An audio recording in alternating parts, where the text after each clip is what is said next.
Mayor?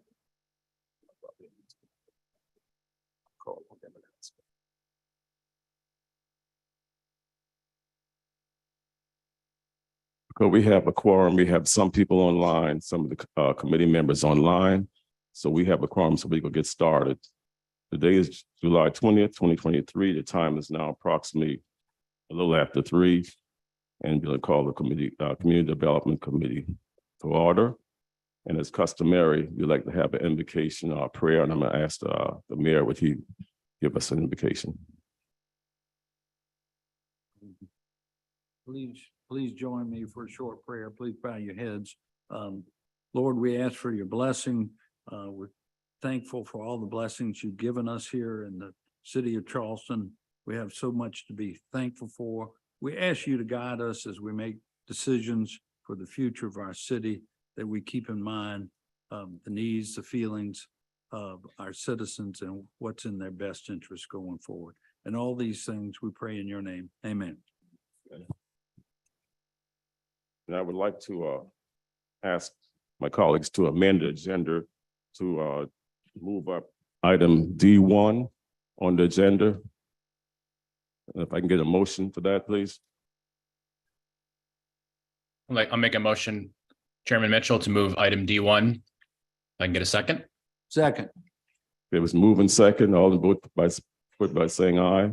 Aye. Ayes have it. So we can move that on up. So Ms. Johnson, whomever's going to do that presentation.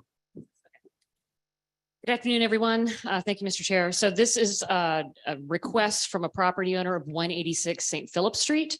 This is a corner lot on the corner of Cannon and St. Philip's. They're asking that the city sign a resolution declaring this an abandoned site for tax credit purposes. We have vetted the property. It satisfies all the requirements. It's been unoccupied for at least 5 years. In fact, the building has actually been torn down because it's been hit by so many vehicles at this point that it was unstable. The intent of the property owner is to build a new structure that will be mixed use commercial property, multi-story. The first unit on the first floor would be 2,400 square feet, and they are planning to make that a restaurant space. And then the second floor is about 3,800 square feet, and the intent is to turn that into livable space, probably short-term rentals since it's in the district. So we would ask that you approve this resolution so we can get it on the books. Any Move questions? for approval. Second. Moving second, all in vote by saying aye. Aye.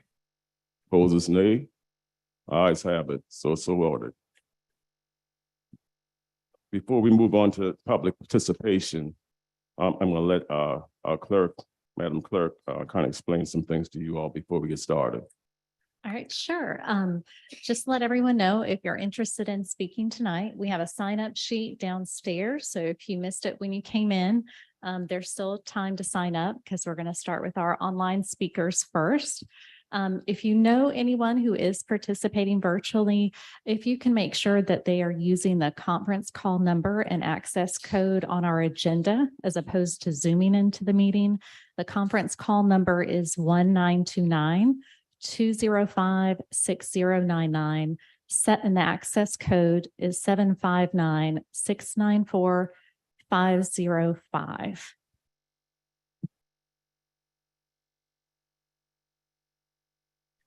So we're going to start on the online individuals first. Yes. And I think, Clerk, how many do you have online? You're just going to read the. So we only have 5 online, so we'll start with those speakers first.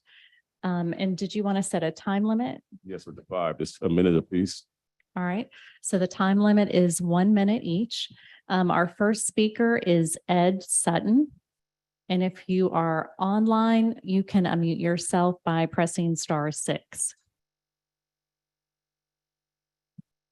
Hello, Ed Sutton here. I'm sure a lot of you have seen me at these meetings in the past. Maybe you're a little bit tired of hearing from me. I'll be honest, I'm a little tired of coming to these meetings, but hopefully we can get something good here done today. To quickly, recap how we got to this point. Councilman Sheeter's been working on this plan for over 6 years. It was routed, option 1 was routed through the design review board. has approval through that. And beginning of June, the public was allowed to see 2 different alternatives. And at that June 8th meeting, I think it was pretty clear that the public wanted to stick with option 1, which was the option that had the underground parking. But here's, I guess, stepping back, bigger picture is West Ashley's really ready to move forward with this thing. 6 years is a very, very long time to work on a project. And we've heard, at the last council meeting and the discussion offline that there's opposition that shifts from it's too expensive to it's not grand enough to we don't like the AstroTurf, all this type of stuff. If there's opposition here today, this is what I encourage our elected leaders in Charleston. Give us a path forward. If you don't like something, give us something that we can take this project to yes and get it done. Because what's unanimous here, which is Time. in this room, is we're ready to take a step forward this thing and stop just standing in a holding pattern. Thank you. Kenneth Marolda.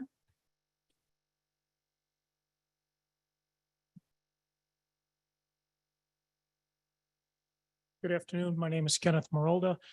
Here on behalf of West Ashley Connects.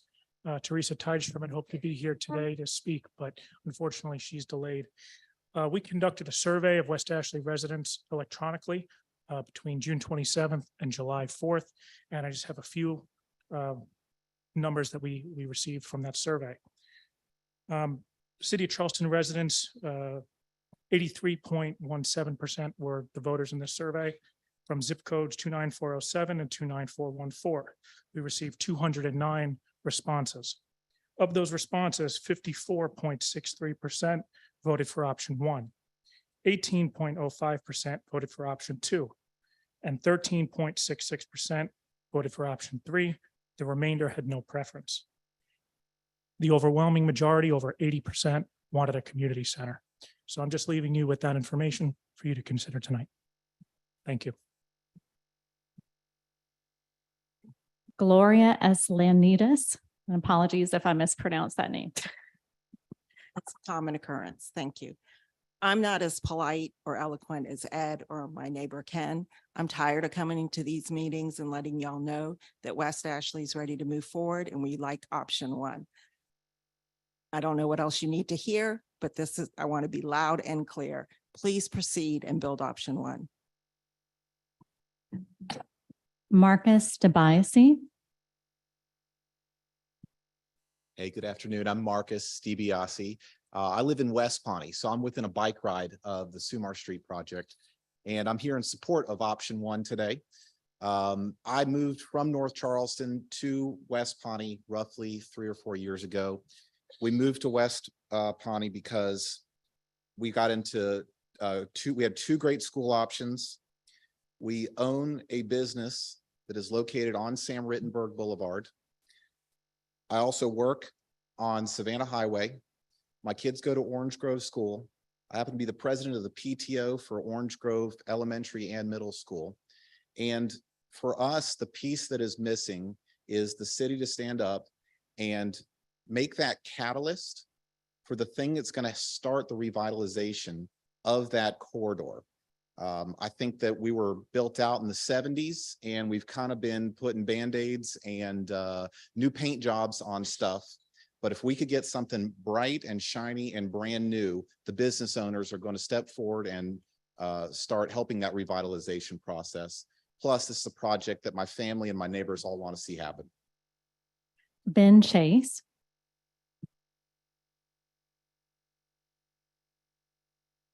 Thank you. Ben Chase, West Ashley resident. I've lived in West Ashley my entire life. Nobody that's lived there for 1 or 2 years, they have the same vote I do. The difference is that I've been much more patient than they have. West Ashley needs this catalyst, as others have said. We can bookend Sam Rittenberg Boulevard with this development, option 1. We can also invigorate Citadel Mall. Private development, and I do commercial real estate, private development will take care of what's in the middle. I think more important than some of the politics that may have been involved in these decisions, and take the money out of it as well. Let's just look straight at what the citizens of West Ashley and Charleston want, because we're really all one city. I've looked at downtown. I've worked downtown in restaurants. It's a tremendous value what we've done with parking garage and hospitality taxes and cabaret taxes. It's great for downtown, but we can't find a parking space to come to this meeting today because we don't have the proper facilities that will take us to the next level. West Ashley deserves and needs this. I have the ultimate respect from people I disagree with. I would just hope that they will put those aside and make the best decision for the city of Charleston. Thank you. William Tinkler. Good afternoon. My name is William Tinkler. I live in Sandhurst. I've grown up in West Ashley, lived there my whole life. I got 2 boys, and I think it's something like this is so important. We've been staring at a parking lot for the last 6 years. A plan like this has sort of been on the docket for the city for the last 25 years. And having something in our community to allow us to gather is very important. And I've talked with many people over the last couple months, and I can tell that people in West Ashley, they want action. They want something done now. And option 1 is currently the only option on the table. Thank you. David Osborne.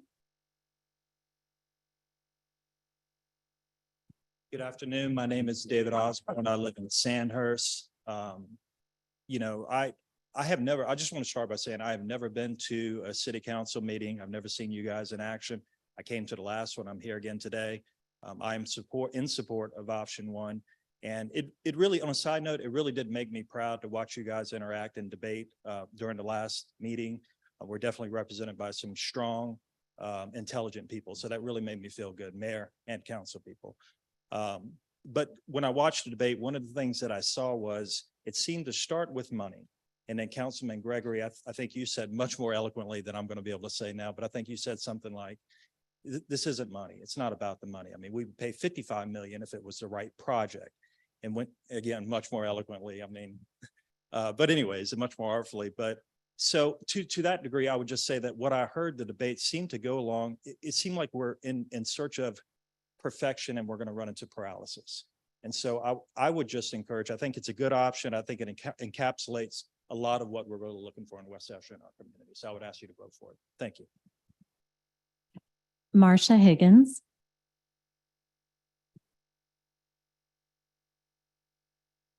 Good evening. My name is Marsha Higgins. I reside in the Ashleyville community west of the Ashley. I'm here representing the Maryville-Ashleyville Neighborhood Association. And speaking with the members of our association, we agree with option 1. And we commend the developers for actually considering the ideas of the residents of West Ashley and bringing it into this project. They have developed what we asked for. We encourage you, city council members, to work together and make this happen. This is what the citizens of West Ashley and many citizens of the city of Charleston want. We want to revitalize West Ashley, and we want to make our community functional. Some members have said to me, Marsha, I really even hate going downtown because can't even find a parking space. Here, this would resolve parking issues that we may even have in the West Ashley community now. So parking is a great factor. And we hope that you would approve option 1. Thank you. Sharon Hartnett.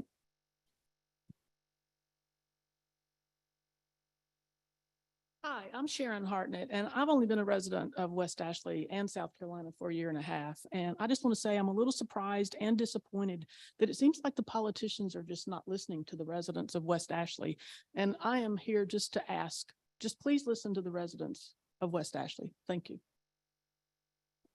Ruth Miller. So I have lived West Ashley for over 40 years. and I work downtown. So I just want to quickly point out the parking garages downtown have a stench of urine. They are not safe at night. And the whole idea of putting an underground parking garage, West Ashley, just appalls me. But more important, I went back and looked exactly at what we requested before we got hit with number 1 and no choice. And what was most requested, number 61%, was a passive park. That was absolutely the most requested. And if you look, there's always empty spaces to park over in the Sumer, the drugstore places. Okay. Secondly, what was the most important thing about it? They wanted safe walking and biking. So you're going to invite all these cars, but we're supposed to have safe walking and biking. And by the way, I do walk to the Publix. Third, 68%. These are the only ones that were over 50%. 68% wanted nice landscaping. I want number 3. I think we have it already in place. If we do number 3, we make it a permeable lot. We can have all kinds of food trucks come in. We can have festivals on it. And then if we take that little city hall that we had on number 1, plop it in number 3, we have both taken care of and paid for. Thank you. Christine Rickson. Hi, I'm Christine Rickson. I live in Northbridge Terrace. I have been here way too many times with Shahid and Tecklenburg. We had this already with, back in 2016 when we told you no build. And that was an overwhelming comment from us, and you didn't listen. So then you spent more money to try to dress it up a little bit differently and give us more options. And then we came up with what is now, I guess, option 1, how it reads now. And then you didn't do any of that until all of a sudden the people that own the Ashley Plaza development decided they would build the apartment complex that you wanted, and now you want to do something. Thanks. And Bob O'Brien. Hi, Bob O'Brien, 10 Stutz Court, 30-year resident of West Ashley. I attended, as you know, the meeting with Councilman Shahid.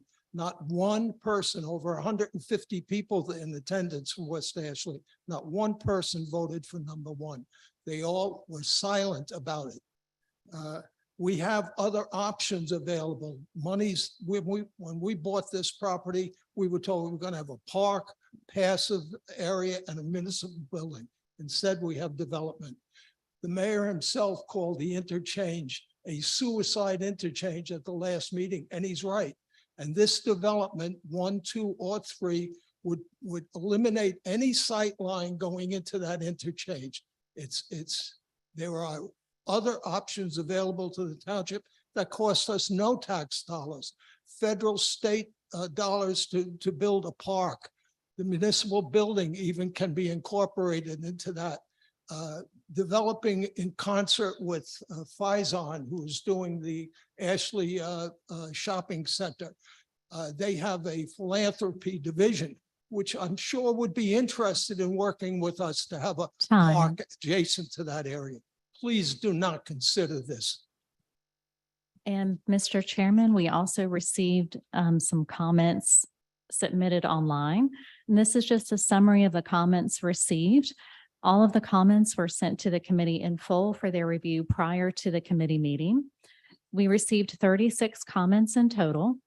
The following citizens provided comments in support of Sumar Street Option 1: Diane Hamilton, Charlie Smith, and apologies if I mispronounce anyone's name, Stephen Patronini, Jonathan Ferrigno, Amanda Ligori, Melina Ligori, Emily Vogel-Gessing, Kristen Martin, Max Milliken, Matthew Mieres, Linda and Ron Buckholt, Jimmy Bailey, Jackie Covert, Dustin Rogers, Greg Terranova, a citizen who asked to remain anonymous, Alyssa Connolly, David Friedman, Owen Vogel, Sarah DeBiase, Ledley Bell, Susan Chase, Paul Feldman, Kane Holter, Barbara Bennett, Eric Hansel, Jonathan Munn, and Ellen Morrill.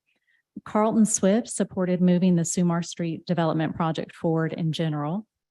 Joy Ridgway was opposed to all options for Sumar Street and asked for more green space and not underground parking. Anna Coe asked the committee to look at Rienefer Tunnel Park in Dusseldorf, Germany, and Falls River Park in Greenville, South Carolina. Amy Lauren Scott supported a garage, preferably underground, governmental offices, and green space. Mark Sizemore said the city should develop Sumar Street and not developers, and that the plan should go back to the drawing board. Blair Wade supported the Sumar Street development in general and asked that the project not be stalled. Kay Jane Barcott supported the redevelopment of the Sumar site in general and said they can't have public meetings because there's no public space. Rachel Brown was against the option put forward to council and said it was a waste of money with amenities they did not need. And those were all the comments we received online. Okay, thank you very much. But I would like to make a quick statement before we proceed. I know a lot of you still talking about the option one. Option one have been voted down by council. So we are looking at an alternative. What we can come up with would be the best solution for West Ashley. I would like to see West Ashley, the state-of-the-art entrance into the city of Charleston coming in from North Charleston. And this is what I'm looking for being here all these years also. But the option one right now, as council voted down, is not right now on the table anymore. So we have to come with some alternative and find the best alternative that we can find for the residents of West Ashley. Because when I hear it stand up and say West Ashley doesn't get this, West Ashley doesn't get that, we all, even the peninsula, no one gets it all. But we want the best that we can for West Ashley from the coming into the entrance. That should be the state-of-the-art entrance coming into West Ashley, coming in from North Charleston to West Ashley. That's an entrance into the city. So we want the best for West Ashley, and that's what the council members are looking to try to do the best and give West Ashley the best they possibly can. And so that's what we are looking for. And so we're going to start now with the individuals who have signed up to speak. We finished? Yeah. Oh, we completed. Oh, everybody's done. Mr. Chairman, point of order. I just wanted to point out, even though there was that 6-6 vote on council, that we could, there is the possibility that we have a motion to reconsider. Now, that would require one of those who voted against the motion to make that motion. But I would like to make the case that once we review even the plans before us today, that option one is the best plan for West Ashley. And I would just respectfully, let's keep our minds open that it is possible to have a motion to reconsider. Thank you. Yes, Mr. Mayor, I understand what you're saying. But when I said it was voted down by council by the 6-6 vote, right now it's not there. And that's what I was kind of relaying to everyone that's sitting here. So when they keep coming and saying, where's that? I mean, option one is not there as it stands unless someone from the prevailing side make a motion and we go back and vote it again, and they still have to go back before council again. But you don't want to keep dragging. We need to come with some solution that we can get the residents of West Ashley satisfied that there's something that's going to be there and something as beautiful is going to be there in that particular area. Thank you. Now, we're going to move on. And Councilman Gregory, you had your hands up first. We're going to have the discussion. Before we have the discussion first, would you like to make your presentation first? This is going to be a short presentation, so we can hear his presentation first, some new items that came up. So we can look at that also before we start making our presentation and talk and getting into it. Okay.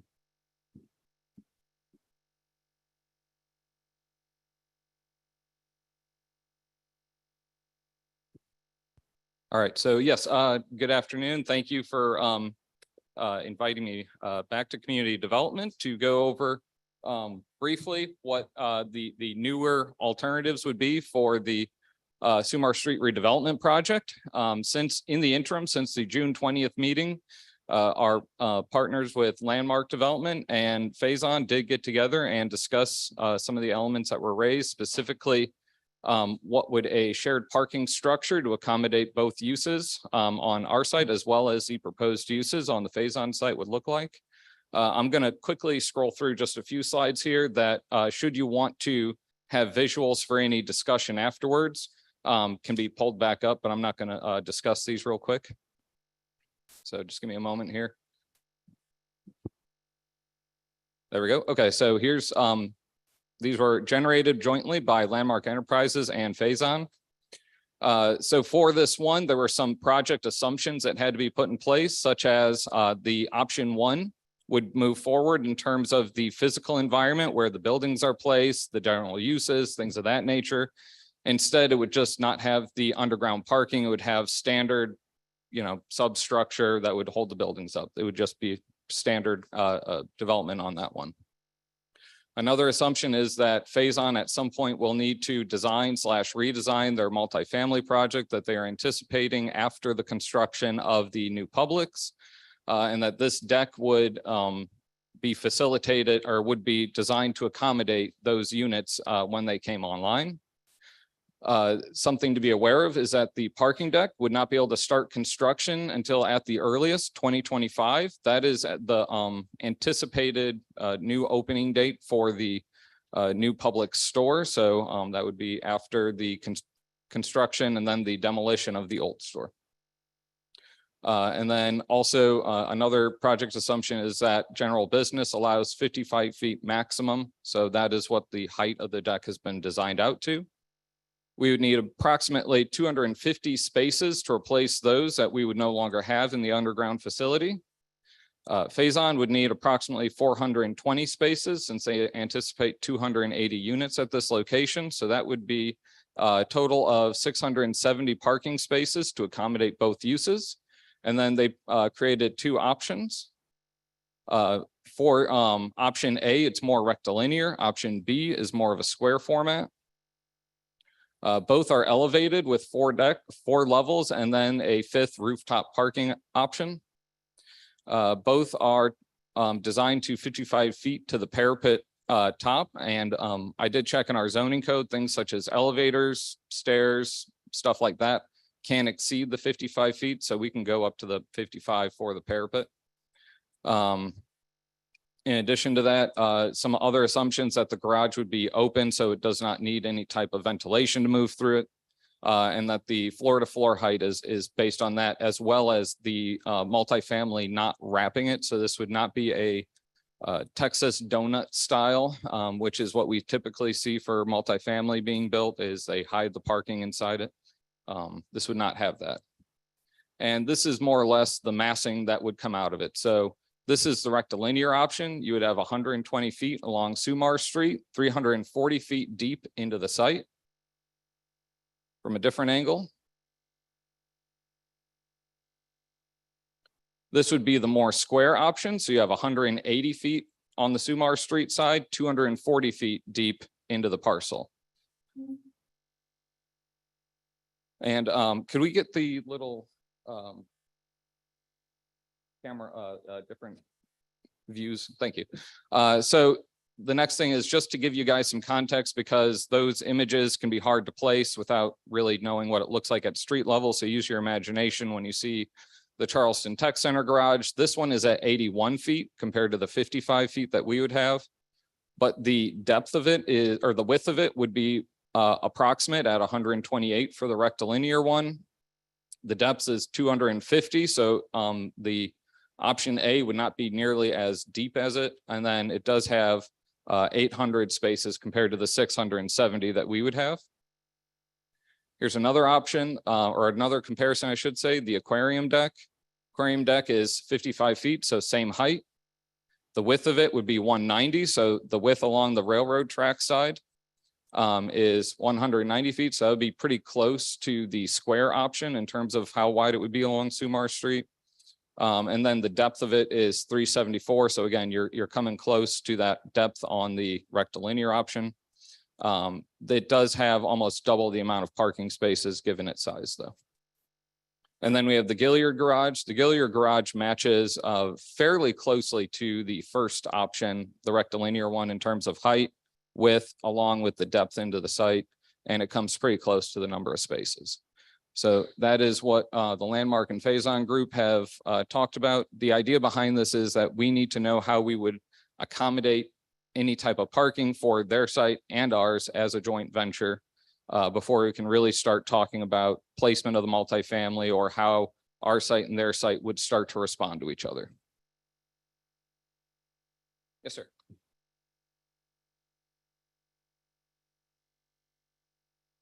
The number of parking spaces would be based upon usage.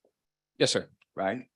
And right now, you're basing those numbers on the usage of option 1, 2, or 3. Am I correct? They would be based off of options 1 and 2. Okay. Option 3 greatly curtailed the amount of square footage that could be leased or used because it was surface park only. Okay, and where I'm going with this is we're assuming that the current mixed usage will ultimately be what council will approve. I think that's based upon your numbers. That was the assumption used. Yes, sir. Right. Now, when we talk about options, option 1, option 2, option 3, I think there were several other options that West Ashley residents were not afforded to look at. And by that, I mean, the 3 options that we have are all options with restaurants, all the various uses, okay? When I looked at the survey, I agree. Most people wanted green space. 64% of those questions wanted green space. And how we got to the municipal building is because I think 40-something% wanted green space with some type of cultural use. And correct me if I'm wrong. I'm just going by memory. And so what I'm saying is there should have been a 4th option for residents of West Ashley to look at. And that's one with the municipal space and green space, period. Passive green space. I think if that option was afforded to the residents of West Ashley, your numbers probably would have changed drastically. But that option was never afforded an opportunity for the residents to choose. So where I'm headed with this is, I think we need to develop another option. And we need to develop another option that is green space and municipal space. And let the people of West Ashley take a look at that. Because when you look at the restaurants and the other usage, all those uses, okay, were at the bottom tier of the survey. In fact, if I'm not mistaken, 11% wanted gas stations. Okay, so for me, in all fairness, and I've represented West Ashley for many years. And for me, I think we need to afford the residents of West Ashley a look at another option, which is green space, a municipal space, which will address their requests based upon the survey of over 900 something people, okay, of what they wanted. Now, I understand how we got to where we are, because what we did was, I think we took maybe the highest percentages and somehow we put it all together and we came up with this mixed use. And that was only decided by 51 people, if I'm not mistaken. Okay. Well, and maybe I'm mistaken, but based upon the survey that I looked at and the numbers I looked at, there were a total of 70-something people that participated in that particular survey, meeting, not survey, meeting. And of that 70-something folks, only 51% of them, I think, voted for the mixed use that we see in each of the options. I don't think that's fair to West Ashley. I really don't, okay? I think without giving West Ashley the opportunity to look at a space that is green space, passive space, cultural use, and municipal use, I don't think that we're doing them justice. And I don't think it's fair to West Ashley not to present that option to them.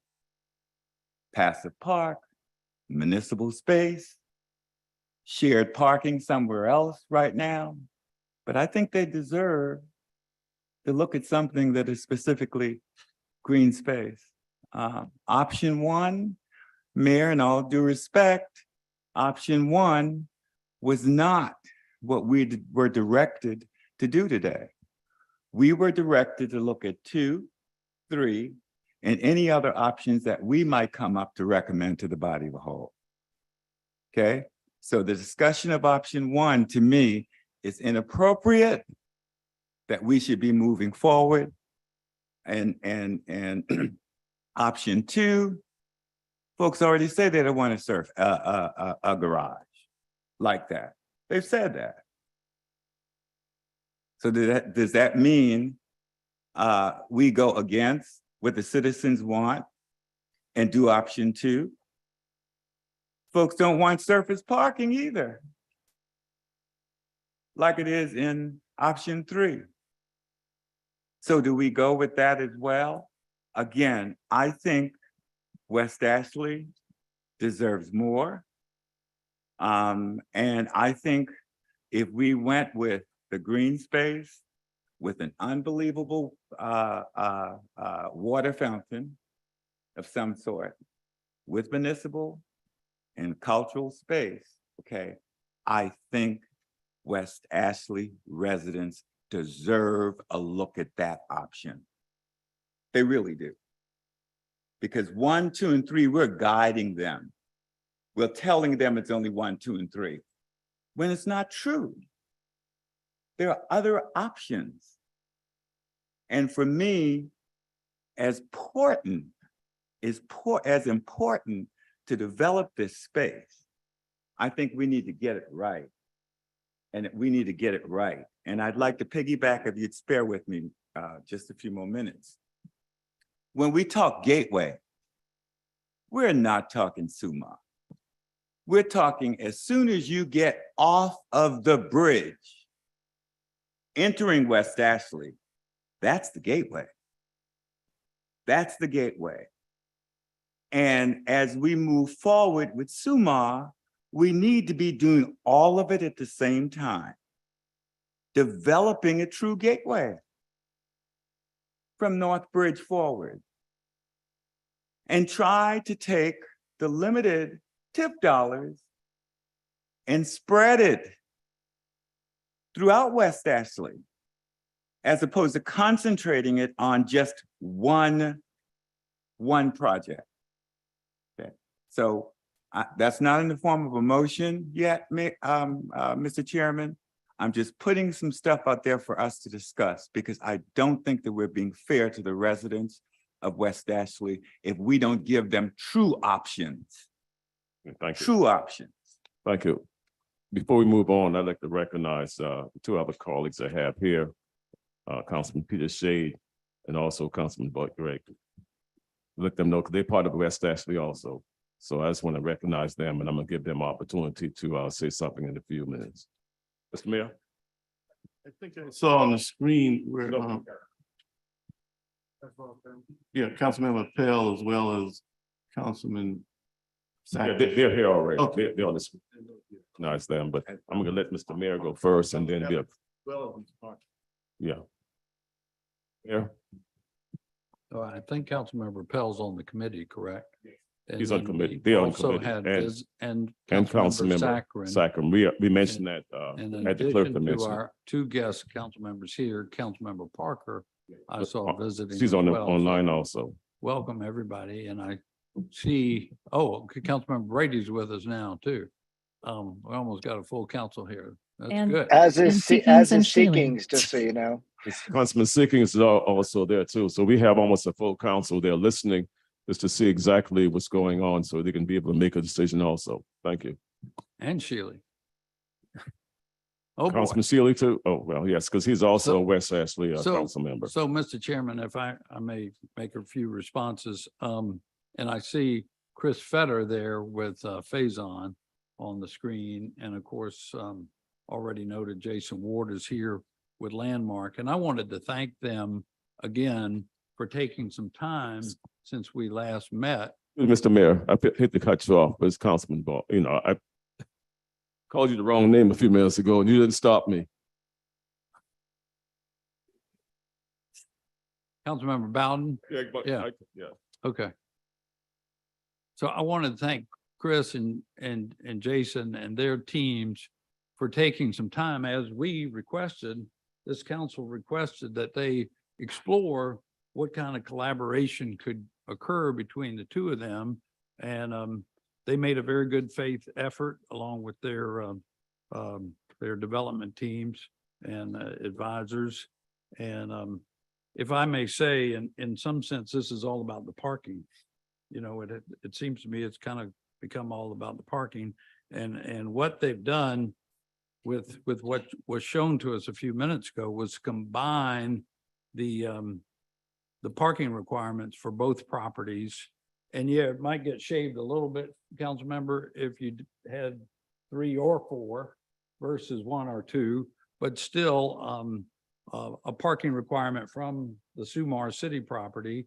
And then most of it is a parking requirement, you know, from Faison. And I would note that what both requirements were within the existing zoning. They weren't like asking for more density or anything. They were just kind of taking care of what they had in hand. And I don't know if it matters to go back to the image that we just saw on the screen. I've got a copy of it before me, but to have a garage the size of the Gilliard garage, you know, holding 650 cars, taking up such a large space on that property, 55 feet tall, I would say clearly is not what we are looking to have in this joint development, joint or separate development west of the Ashley. In fact, I heard numerous times we had a lot of meetings for civic engagement that folks didn't want to see parking garages, certainly not big parking garages west of the Ashley. So I appreciate their efforts, but I would once again clearly say that this is not what we're looking for in terms of a parking solution. So council member, I would again respectfully say, I think what we're seeking here is what's best for West Ashley. And I just have to respectfully disagree with you about the years of process that we went through and the community engagement that we had. And yes, we had a recent meeting over the Pearl Theater. And yes, a big majority, I forget the exact number of folks who were there, preferred option 1. But it was a result of years of public engagement. It really was, not just 100 people, but hundreds of people. I went to many of the meetings, and the result of having a mixed use, including various uses, was the predominant theme that most of our citizens called for, because it has that variety of uses, not only the civic function, a green space, albeit not the entire place as a park, but I think that citizens wanted a gathering place where families could come. Again and again, think of Box and Crate up on King Street, where people can gather and bring their kids and have a meal. Maybe there's a little brewery or a place to have an adult beverage while kids get an ice cream and are able to have fun on the green space and a little stage where we might have a little live music. I mean, I think that's the kind of gathering spot that our citizens were calling for. The civic space is noted as needed, not just for us to have civic public meetings, but could be available for rental to the public as well. City office space, I know there was some discussion about that before, and there is a need for additional city office space if you look 10 and 20 years down the road. Guess what? Our city is growing. Our little staffs are growing. We're planning on closing Milford Street and having to relocate major city facilities. We're going to need some flexibility when that happens. I know most of that is shop related and all like that, but we have a lot of personnel up at Milford Street we have to think about where they're going. The stormwater department really never got their own space after the division of public works and stormwater. They're growing, planning department's growing, our emergency services is growing. So to have some flexibility down the road, and in the meantime, if we had some office space, we need to lease out to somebody, sublease out for a few years, that would be okay. So the revitalization was also mentioned by one of our citizens here tonight, and the TIF district and the timing for all this to occur. I did want to go back about the timing, Mr. Chairman, and just remind everyone, I know this has been a long time coming, but there were some good reasons why that happened. And one of them was the extended period of time that we all took to think about what highway improvements might occur over there, relative primarily to the infamous suicide merge. And after a lot of public discussion, I think that went on for a couple of years, our citizens advocated that no change occur. That's fine. But we were kind of waiting around to see how that was going to play out, to see what the footprint of this property might be. I'm telling the truth. I'm telling the truth. The footprint of this property might have changed if the highway department decision had been to do something different with the intersection there. So why spend a lot of time planning something if you don't know what your footprint is going to be? So we waited for that to get done. COVID came along. I must admit that slowed things down. But here's the third thing most folks hadn't considered is, frankly, we needed a little time for the TIF district to mature. We had put the TIF district in place about 6 years ago, but they don't immediately generate income. You need some development to occur to start gaining some income, if you will, or tax increment for the TIF district to be able to afford to build anything. So all that actually worked together, and here we are today. We've had tons of citizen engagement. You could have option 4, you could have 5, 6, a dozen, but I hear from our citizens it's time to cut the mustard, so to speak, and make a decision and move forward. And I've been open to any good decision that's for the benefit of our citizens. But after seeing what's been presented today, after the collaboration of Jason and Chris, I come back to option 1 is really the best choice. I believe that, and I'll continue to advocate for it. I would like to hope that one council member will would like to give it another chance and ask for a motion to reconsider at our next meeting. I still believe, after all is said and done, that to be able to move forward within a reasonable period of time, we already have it permitted. It's already been through DRB. It's already been through TRC. If we approved it, we'd be able to move forward with dispatch and be able to get something going and that includes these multi-uses that respectfully many hundreds of our citizens weighed in upon over the last few years. It's a good option. It will revitalize West Ashley. It's a good way to go. I hope our council will reconsider. Thanks. May I just respond to a couple of things? Make sure that Yeah. none of the other committees have their hands up that they want to see who's Oh, online. I just want to respond to some Well, specific. I'll give you about 3 minutes. All I need is two. Okay. One, the only data that I have seen with regard to responses from the residents of West Ashley is what was included in the packet. Now, there's something else, okay, because we keep saying all of West Ashley. West Ashley wants this, but the survey that I saw had about 900 and something people. And of those 900 and something people, 64% wanted green space. Secondly, okay, on offices, I have yet to see the data from our city to say that there is a need for additional office space. Number one, okay? Number two, there's a glut on the market right now, especially for commercial office space.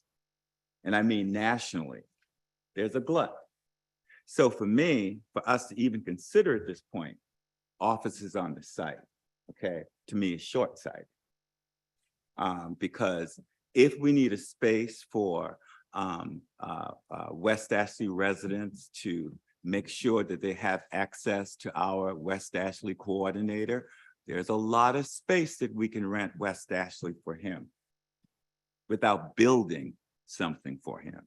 So just those 2 points, I think there's a glut on the market for office space. And the only survey that I have seen from West Ashley, okay, is the one that had a total of about 900 to 1,000 persons. And those folks wanted green space. Thank you, Mr. Chairman. Thank you. We have Councilman Pell, and after Councilman Pell, then it would be Councilwoman Parker in that order. And you All right. each have 10 minutes. Great. Thank you, Mr. Chairman. I'm sorry I'm unable to be downtown with everybody. I had some virtual court hearings this afternoon and sort of office bound, but it's awesome to see so many people here at the CD committee meeting, both my colleagues and members of the public. You should come more often. We do a lot of great work in this committee. This is the committee that is chiefly tasked with addressing our affordability crisis in the city. And this committee does a lot of important work. So if nothing else, you now know this committee exists, and we're going to need everybody's participation far beyond Sumar Street to solve those affordable housing challenges that the city has. But turning to the Sumar Street, I'm not going to address what's been said so far, but I do want to just address this issue of public process and engagement.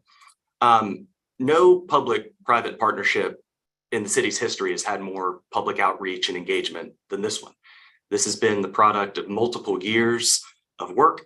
I think, Eric has probably lost count of the amount of times he's given PowerPoint presentations on this matter. Going out into the community, West Ashley Revitalization Commission, things of that nature. This has been at CD before. And so there's been a tremendous amount of outreach thus far, and that's what's resulted in the options that we considered at council a few weeks ago. But public engagement is absolutely and obviously critical to everything we do as a government. We have to make sure we're hearing from the public on issues. It's just critical. But public engagement has its limits. And here's what I mean by that. 99% of the public is not involved in this issue or any other issues. Okay. When you start talking about, most people are not watching this on YouTube. Most people are not reading about us in the Post and Courier. It's a very small percentage of people that are engaged in these processes. So as elected officials, it's our job to listen to the people that come out, listen to the people that show up and complete these online surveys and things of that nature. But we also have to remember the 99% of people who are not participating. We have to lead and we have to have vision with respect to the decisions we make. In other words, it's not a referendum on what we do based upon the 50 people that show up to this meeting or that meeting. It's not a democratic situation. It's important. I'm not saying we disregard public input, but it's just one piece of the overall picture. At some point, we as elected officials have to decide what's best for the city and lead. And that brings us to the overall issue that I see sort of dividing council on this. And it's a reasonable disagreement. There's just different visions of what we're trying to do and trying to accomplish here. I've always approached this effort in this project through the lens of West Ashley revitalization. Okay, we need to find a way to jumpstart the economy and of West Ashley. And because let's face it, West Ashley has lagged behind other parts of the city and other parts of the region. And our constituents want more mixed use. They want more things like Avondale that I'm so blessed to have in my district. They want that over by the North Bridge. And that kind of serious commitment and investment to this part of the city in West Ashley, the hope is that it will encourage additional investment and to get the dominoes falling so that the TIF can really get rocking and rolling. So we can do some of these other great ideas that Councilman Gregory and Councilman Waring have suggested regarding beautification through the North Bridge and up and down Sam Rittenberg and things of that nature. So in my view, a dynamic mixed use concept, very similar to the area formerly known as the Workshop. I still call it the Workshop downtown. To me, that is exactly what West Ashley needs. And it accomplishes a lot of what we've heard about. It has a signature feature at the point of the triangle, welcoming everybody into West Ashley, the birthplace of Charleston. It's got civic use that folks wanted. It's got meeting space, and it's got the sort of synergies of commercial, retail, restaurant, office to help really drive and activate the green space. That's the core component, the central component of option one. To me, that is what the community has asked for, and it's what the community will benefit from. So when you compare that to a much more scaled down concept, where it's sort of an open space just on its own with maybe a fountain and a civic center, to me, that just doesn't accomplish the revitalization goals that we're trying to achieve. I mean, I just don't think that's going to excite anybody. That's not going to signal to the market and the private market that West Ashley is ready to rock and roll. To me, that's kind of just average. And that's the problem with West Ashley over the years. It's just we've been either fed average or been led to accept average, and average is not acceptable for West Ashley. West Ashley deserves the best. West Ashley deserves something exciting. And, one of the great things about West Ashley is we do have plenty of opportunities for green space and open space. But if we just got a park on Sumar Street, I just don't think that space is going to be inviting and it's going to be used. I mean, you're talking about building a park between the suicide merge. That's not very inviting of a prospect in my view. But when you have green space bracketed through buildings, you create an entirely different environment. And it's very similar to what we have in the Workshop. If you haven't been to the Workshop, it's amazing.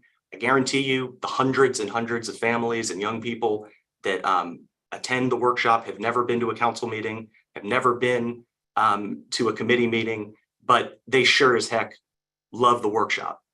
And if it would have been a public-private partnership, it would have been just as good as it was if it was a private one. So we've received no shortage of public input. This has been a robust and engaged public input process.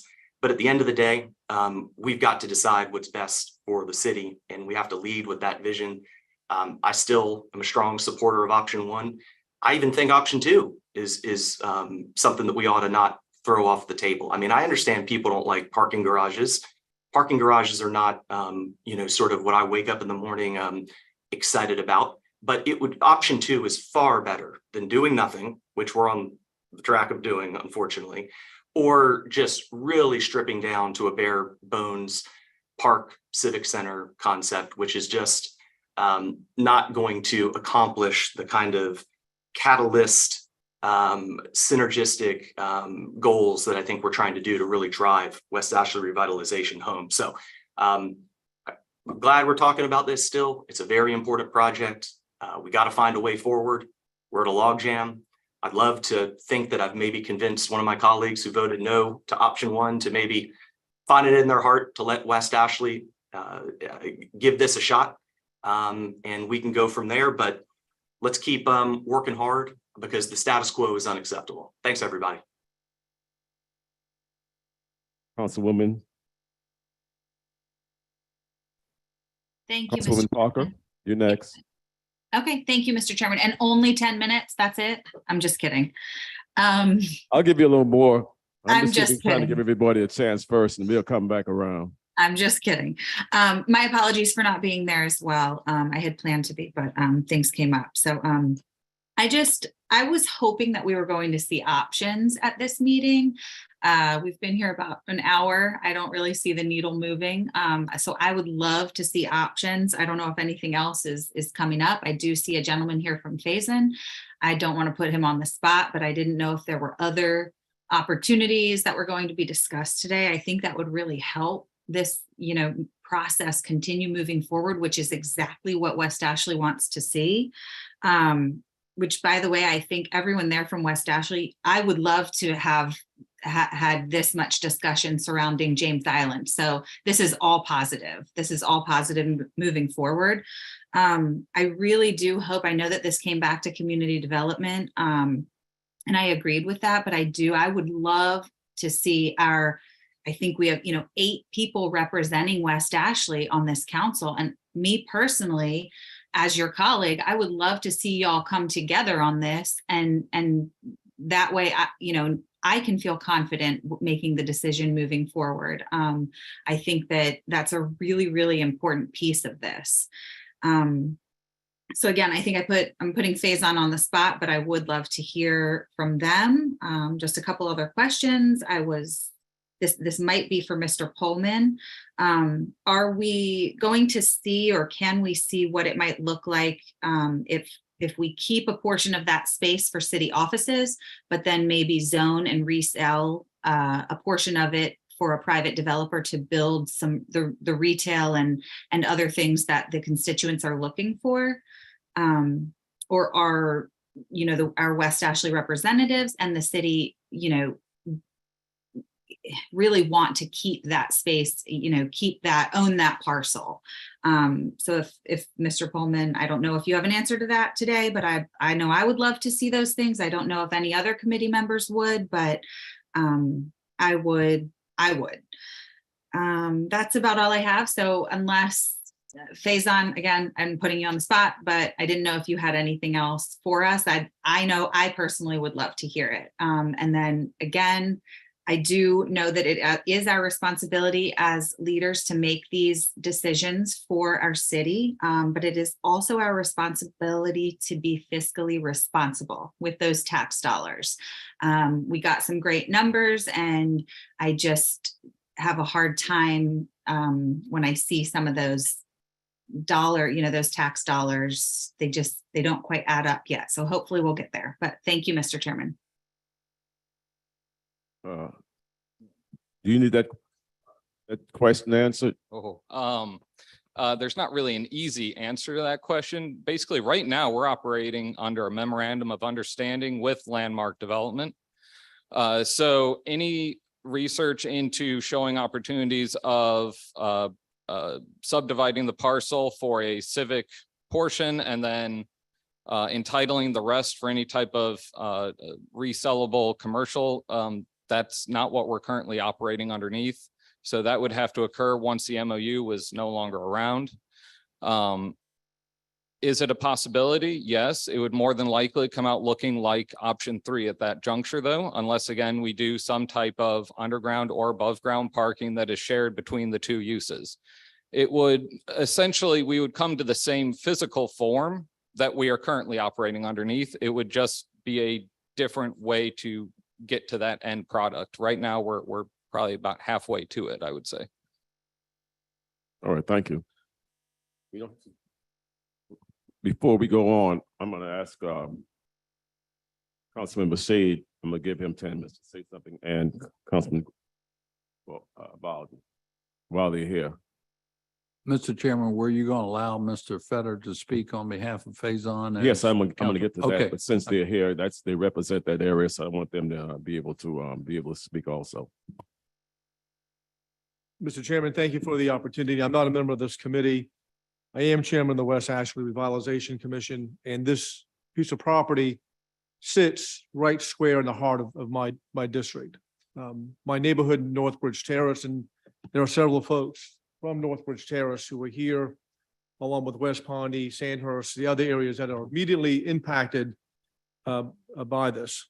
Following our June city council meeting, it was plainly obvious to me and to other members of our council that option 1 was dead. That vote was taken on a 6-6 vote, which the motion died with one council member absent, who I know was opposed to option 1 as well. So we've got to move forward. And Councilmember Bowden had a meeting at the Charleston Chamber of Commerce prior to that June meeting. And one of the comments, and we heard it this afternoon a few moments ago, let's go forward. We've got to come up with a plan to go forward.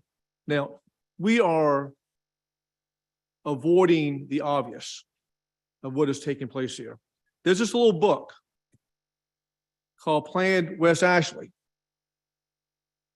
We had public engagement. It was probably one of the most intensive public engagements that we've had, I think, in the history of the city, maybe more. I will defer to Councilmember Waring, Councilmember Gregory, Councilmember Seekins, and you, Mr. Chairman, as to the length and extent that we've had a public engagement to come up with adopting Plan West Ashley. And guess what else happened with Plan West Ashley? This council back in February of 2018 adopted this plan unanimously. I placed on your desk, and I've given you a copy, and I'll give it to the other members of council. There is a paragraph, a section dealing with this site. Excuse me, 3 sections, 3. And if you go to chapter 2 under 2. I don't have my light over here, 2.32, it talks exactly about this corridor. It talks about Sam Rittenberg. It talks about the gateway. It talks specifically about this property. And for somehow we got off track on looking at this plan and adopting this plan. Now, when we created the budget ad hoc committee, I remember, and Gary White, Councilmember White, would come up. We kind of dubbed him Dusty. You know, my members of the committee will remember why we call them Dusty is because we have had historically in this city plans. And guess what happens with those plans? They end up on a shelf somewhere collecting dust. And we created the West Ashley Revitalization Commission to make sure that we implement this plan. And here it is. We have been spinning our wheels unnecessarily by not following the plan. And look, if you go to it, it speaks about it very quietly and very quickly. The city recently acquired the site of the vacant Piggly Wiggly. Future use of this site should benefit the community. Here's our key word, benefit the community. And given the prominent, this is the other word we need to highlight, prominent location, positively contribute to West Ashley identity. A portion of the property is proposed to be used to facilitate intersection improvement, the mayor had mentioned a moment ago. This sketch shows a new building and public space to front the improved intersection. We got off track by not focusing on the central component of what this place should be, a public civic space, which I've been advocating since day one of placing this for a public civic place. And Councilmember Rappel, I disagree with you wholeheartedly. Doing this doing this will start the ignition and light a fire of the revitalization of West Ashley if we go with this plan. We've already vetted this. And you talk about whether or not the public has engaged or not. The public has been engaged in this process, and better than that, this council back in 2018 listened to the public, and we have created a policy. We have adopted a policy. Now, this is very simple. If you look at the chart on the next page, it shows a civic space with green space involved and some kind of parking facility. We know what's going on with Phase On, and we've had public meetings about what's going to take place with Phase On. And I support their initial plans on how they're going to rebuild the new Publix on Charlestown Estate Road, next to Old Town Road. And let's do this in phases. Let's not confuse this thing. We have to keep an eye out to what's going to take place with Phase On at Ashley Landing. We need to keep and make sure we're smart about that and not do anything to box us in to prevent us from expanding on that. Let's take this in stages. Let Phase On do its Phase One with the new Publix. Let's go ahead with our plans on the civic space. Let's get this started. Let's not try to confuse the issues here by creating a box-looking parking garage to facilitate what may or may not come in Phase Two with Phase On's plans. We need to take the lead on this thing. We need to be the ones who are dictating how this is to be done. This is our property. We own it. Let's put a civic space. This accomplishes what Councilmember Gregg has been talking about and other folks have been talking about. What I've been advocating, a civic space so we can meet to address what the concerns of the people who are behind me are talking about, a place that we can come to that's safe, a place that people can be able to access, a place that we can have other activities besides not just city council meetings, the design review board meeting here, and other West Ashley related events taking place there. A place that we can have Spoleto events, Piccolo Spoleto events, indoor and outdoor. We could have pop-up concerts from time to time, a food truck, and a farmer's market that is clearly visible to the community and accessible to the community of West Ashley. We've got it at our doorstep right here in front of us. This is as plain as the nose on my face. I got a pretty big nose, ladies and gentlemen. I'm Lebanese. You can see how big my nose is. We've got it right here in front of us as to what we can do. And here it is. Here's our opportunity. If the option 4, Mr. Council Member, is really number 1 option, because we've already adopted it. We've already adopted this. If this council or this committee gives us a direction and say, let's just go forward what we got in the plan West Ashley, we can do that. Mr. Chairman, I wrote you a letter following our June 20 meeting. And I congratulated the members of council for having this discussion in front of this committee because it fits the criteria. I would ask you greatly, Mr. Chairman, to consider this for me, please. Let's have another meeting following this. Please have it over in West Ashley at a time that we can get more citizens to come and listen and be engaged in this.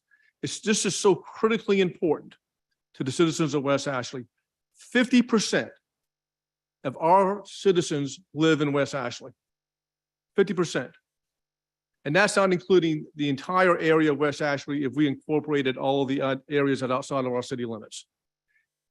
This project demands an opportunity for all citizens who wish to participate to come forward and participate. Before our next meeting in August with full city council, Mr. Chairman, I would ask that you consider having this meeting, let the public come in and engage some more and look at this option, which should be option number 1, really, and move forward with that. I appreciate the opportunity to address this committee. I'm very fortunate I was able to make it today, considering my other circumstances. I was out of state on, not on vacation, not on something pleasurable, but it was on something else. I had a very tight time frame in doing that. So I will be having a meeting, another one of my constituent meetings on Saturday, June 27th at Charlestown Landing at 10 o'clock. We'll continue this discussion. Mr. Chairman, thank you for your indulgence.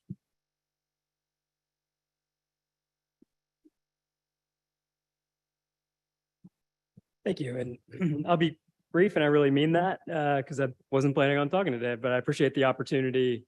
And I appreciate y'all entertaining this conversation. I'm glad it's ongoing. I will admit that I was skeptical that we would be sitting here so quickly and moving forward. So I appreciate everybody recognizing the urgency of this question and moving forward with it. I appreciate everybody who came today. I've heard, a couple folks mention that they're tired of coming to meetings. I often share that opinion. But I'm glad that y'all are making time and coming and making sure that that people's voices are heard here. I just kind of want to, I've said a lot about this over time, and I'm not going to reiterate all of it, but I'm very interested that we keep going back to a survey from, I don't even know off the top of my head when the survey was done that we're talking about. I mean, 2017, something like that, 2018. So some things have changed since 2018. And, obviously that survey was used and that input went into what we ultimately saw. But again, some things changed. In 2018, I can tell you that I never even thought for one single second about running for office or city council or what even went on in this building. From then to where we are now, quite a ways. When people said they wanted green space, we didn't consider a parks referendum. Were y'all talking about a parks referendum at that time? Okay, so we didn't have a parks master plan. The parks master plan, by the way, does not mention Sumar Street because it shouldn't be a park. I understand that impulse that, people said they want green space. I think that is a broader desire for more green space. I don't think they're saying that this area necessarily is the ideal location for green space. And I think if you let them know what the options were at that time, they might not have said that. I can tell you as a parent of a 1.5-year-old that I would not take my child to a park at this location. It's dangerous.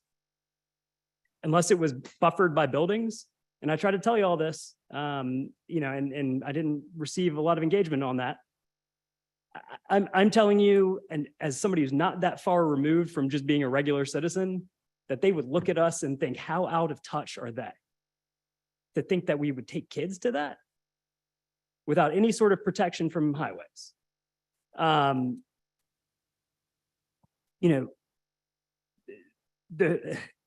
pandemic happened. You think people might think that outdoor restaurant space is a little bit more important than they did in 2018? I certainly would. I think restaurant owners would. God forbid if another pandemic happened, but we recognize what we don't have. The workshop hadn't been built yet. That was the first of its kind in this area. People didn't know what they didn't have. Now, when you say we could have the workshop in the middle of West Ashley, people perk up. Everywhere I go, when I tell it to them that way, they say, y'all are really considering that? That's great. West Ashley can have that? We can afford it. It's ready to go. We just have to have the will to do it. I'll leave it there. I just want to emphasize that, people have moved to this area. People have moved from this area. That was a great starting point, that survey. Now, with actual plans that we have shown people, that we have prices for, that we have approvals for, we know what people prefer. We can keep asking that question as many times as we want to. I think we would continue getting the same answer. But at some point, we either have to acknowledge that circumstances have changed and we have a popular plan, or just acknowledge that we're really not committed to doing the best possible thing with this site. Thank you. We move right along. We have our Councilman Sealy. Thank you, Mr. Chairman. I appreciate it. I apologize that I couldn't be there in person. I had planned before I knew that this meeting was going to be here, to be out of town. So I apologize I can't be there in person, but I do appreciate the opportunity to speak. I didn't know I was going to have the opportunity either to speak. So thank you very much. And thank you for everyone who lives West Ashley that is that's come out and shared your opinions. I appreciate it. I've talked with a lot of people. There with a lot of different opinions on this and on what we should do. I can tell you that it's very split. I know a lot of people that live in that area. I spend a lot of time in that area with friends and family and have for over 50 years. What Councilman Shahid was saying earlier is absolutely true. You know, Plan West Ashley, it was as I was coming on council or just before I was coming on council that we had these community meetings. I'm going to tell you, it was incredible the amount of participation we had. 4 different sites of people going to and jam-packed in John Wesley United Methodist Church's gym. The old Middleton High School absolutely packed in its old cafeteria. Bees Landing was absolutely jam-packed. The old Albemarle School, it was incredible the amount of participation. It was not the same people showing up over and over. I went to all of those meetings because I was very interested in what was going on. I was considering running for city council at the time. And it was an incredible time for the amount of participation that we had, but it wasn't, it was more of a, we broke into groups, we discussed things. There were people putting things up on sticky notes on boards. There was a lot of work that was being done. Councilman Shade is absolutely correct. What came out of that was what should have been one of the options on here that's not an option. It's been shown, but for whatever reason, it's not listed as option 1, 2, 3, or 4. And it's what people wanted. It is a civic space. It is some green space. It's a nice facility. It would be a very, very nice area. I don't think that we have to spend $45 million or $23 million digging ourselves a hole for an underground parking garage. I don't believe that this area is the dilapidated area that needs that type of push. If it was, I don't believe Faison would be investing what they're investing in the area right now. And you know, I don't think that we have to put ourselves in debt that far to kick West Ashley off. Look, I love West Ashley, lived here all my life, as I've said. This is a very, very important area to me. If I felt like that was needed, then I would certainly have supported option 1. But we need to go back to what we were looking at before. One of the plan that should have been in here as plan 1, 2, 3, or plan 4, that's not. I want something special here. And listen, we need to invest in West Ashley, certainly. And if we need to spend those kind of dollars, that's fine. I just don't think we need to spend it on what was already voted down. But I do think that there's a viable option here. So anyway, I appreciate you allowing me to speak at this meeting. I know I'm not a committee member. I appreciate it. Thank you, Mr. Chairman. Thank you. So I'm going to ask, before Councilman Waring comes, I'm going to ask. He may have signed off. Is Mr. Oh, no, he's still on. I'm sorry. He's still on. Oh, Chris? Yes. From Faison? It's still there? Yes, sir. This is Chris Fetter. I think one of the council members asked a question. I don't know. Yes. Councilmember Parker asked a question about other options. Right. We did not consider anything on Sumar at this point. Our development plan is really was reflected upon what the Landmark Group was doing with the city. And that's when we presented that back in February to the neighborhood. First and foremost, the most important part of this project for us is Publix. Right now, the Publix is on a ground lease. We don't control the ground lease. Publix has 15 more years left of options on this ground lease. They are working with us on the redevelopment part to move it to the south part of our property on Ashley Landing. So I just want to be clear about the order of operations and the sequencing that needs to happen in order for anything, even if we wanted to contemplate a deck, a shared deck, that couldn't happen until Publix moves. And we're still in the pre-app part of the TRC. So we're very early. We've been going at it for a year and a half. And it's very premature for us at this point to get too specific as we go through TRC and through DRB. So that's kind of where we are. Councilmember Parker, I think to Councilmember Shade's point about the Plan West Ashley, there are a lot of parts about Plan West Ashley that those are design principles that we're trying to incorporate in our redevelopment plan. So again, leases, especially retail leases and ground leases, have a lot of restrictions in terms of what we can and can't do as a developer. And we're trying to reconfigure this property because we do think it's a key piece of West Ashley, of Charleston. And we do want to make it special, and we want to make it so it's generational. This was originally developed in 1970. The Publix was developed in 1994 as an afterthought. It's basically an out parcel. And that's when you're going down Sam Ritt or Old Town, you get to see the backside of a Publix loading dock. I don't think that's what the residents of West Ashley want to see when you're going to spend that kind of money into the 3.5 acres on Seymour Street. So we want to collaborate with you all. We want to make sure we do a comprehensive project. We're still studying the north side of the project because we don't know what's going to happen on Seymour Street. But I do agree that there's been a lot of time since 2017 when they first started the Plan West Ashley revitalization that I think we need to take a look at those design principles. A lot of smart people. I'm not a land planner, but there's a lot of people who are professionals that did spend quite amount of time on connectivity, pedestrian walkways, bicycle paths.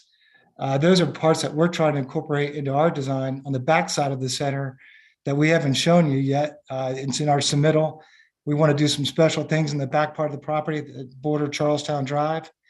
And I'm looking forward to working with the county on getting some of the traffic improvements on Sam Ritt and on Old Town, because I think that will help curb some of the issues on traffic generation that's on the merge itself. So I'm happy to talk further and work with staff, work with city council members. I've met most of you all, and I appreciate your feedback and want to continue working on what we can do from our side, on the private side, on doing the best job we possibly can do on Ashley Landing. Thank you. Councilman Sacrum, will you take over for a few minutes? I'm gonna have to step out for a minute. Sure. Councilman Waring, you're next. Councilman Waring. Thank you, Mr. Chairman. What I'd like to do, I hope it wouldn't count against my time. I'd like to get the clerk of council to read, if you have it, because if you don't, I do. It's the page, it's item B, C, and D on Plan West Ashley on page 2.32. I think it should be in the record because a lot of people in this room actually worked on having this plan become an effect. So can you read that? And then after that, I'm gonna ask Ms. Wharton to come up and give some financials. This is on the handout that Councilmember Shade provided. Correct, Okay. correct. And if you just listen to it, now, when we did this, when I actually did an op-ed piece in the newspaper asking for the city to hire a consultant to help plan West Ashley. Under Mayor Tecklenburg, that was brought under council and it passed unanimously. Councilmember Shaid and I served on the selection process for the company eventually voted to get that consultant hired. The price was $505,000 to hire this consultant to plan West Ashley. Historic Charleston, the mayor and his team actually got involved with Historic Charleston, and they actually contributed $50,000 to help defray the city's costs, because they also wanted to help plan West Ashley. So if you would read items B, C, and D, and just think about what's being said. Go ahead. Thank you. The city recently acquired the site of the vacant Piggly Wiggly. Future use of this site should benefit the community and, given the prominent location, positively contribute to West Ashley identity. A portion of the property is proposed to be used to facilitate intersection improvements. This sketch shows a new building in public space to front the improved intersection. Parking, which could include a parking structure, is lined from view of pedestrians on the street. This new building can be the architectural centerpiece to an improved entry district. Special attention should be given to its design. Street beautification on Sam Rittenberg Boulevard and Old Town Road can include street trees, landscaped medians, and continuous sidewalks. In the recent past, high vehicular speeds and lacking pedestrian infrastructure have dictated an auto-oriented form of development. Public street improvements that make walking viable can encourage additional building improvements by private property owners on surrounding parcels in a walkable, mixed-use, pedestrian-oriented fashion. More details about proposed street design can be found in Chapter 3.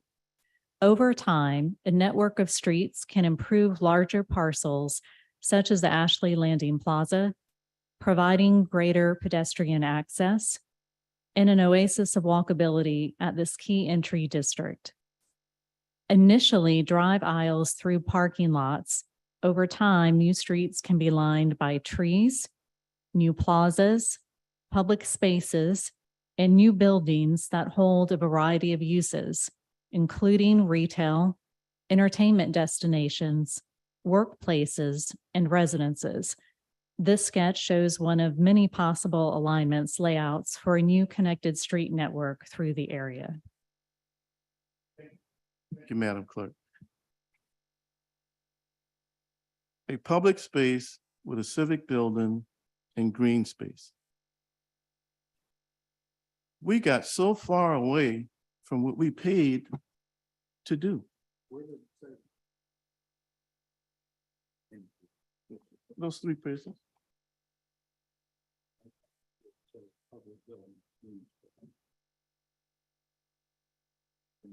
Well, it's in there.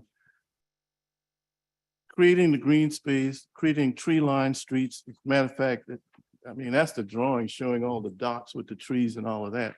But my point is, walkability, shaded streets, a public building. That actually, the first person that actually spoke about a civic center being on that site was Councilman Shahid. And that was during the process when we were selecting, the consultant. Now, if we got away from the city plan, and every 10 years, the city has to do a comprehensive plan. If we got that much drastically away from the city plan, it might be a mushroom cloud over Charleston. Look what happened when we failed to plan the Ports Authority property. We just didn't address it at all, and it came back to bite us. We've actually have a plan for West Ashley, and we're getting away from it.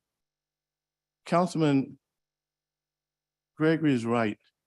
The gateway actually starts at the bridge coming in. I actually went by there today, and there's trash right now. I invite everybody when you leave the meeting, if you can, please take that's actually the World War II bridge.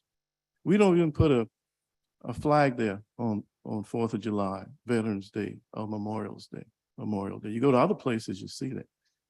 There's trash right now as you come into that gateway, and we just cut the grass, our contractor cut the grass last week because we have no maintenance program. That's where the West Trashley moniker comes from. Gateway is just like that because we don't do anything. And that's on all of us. That's on all of us.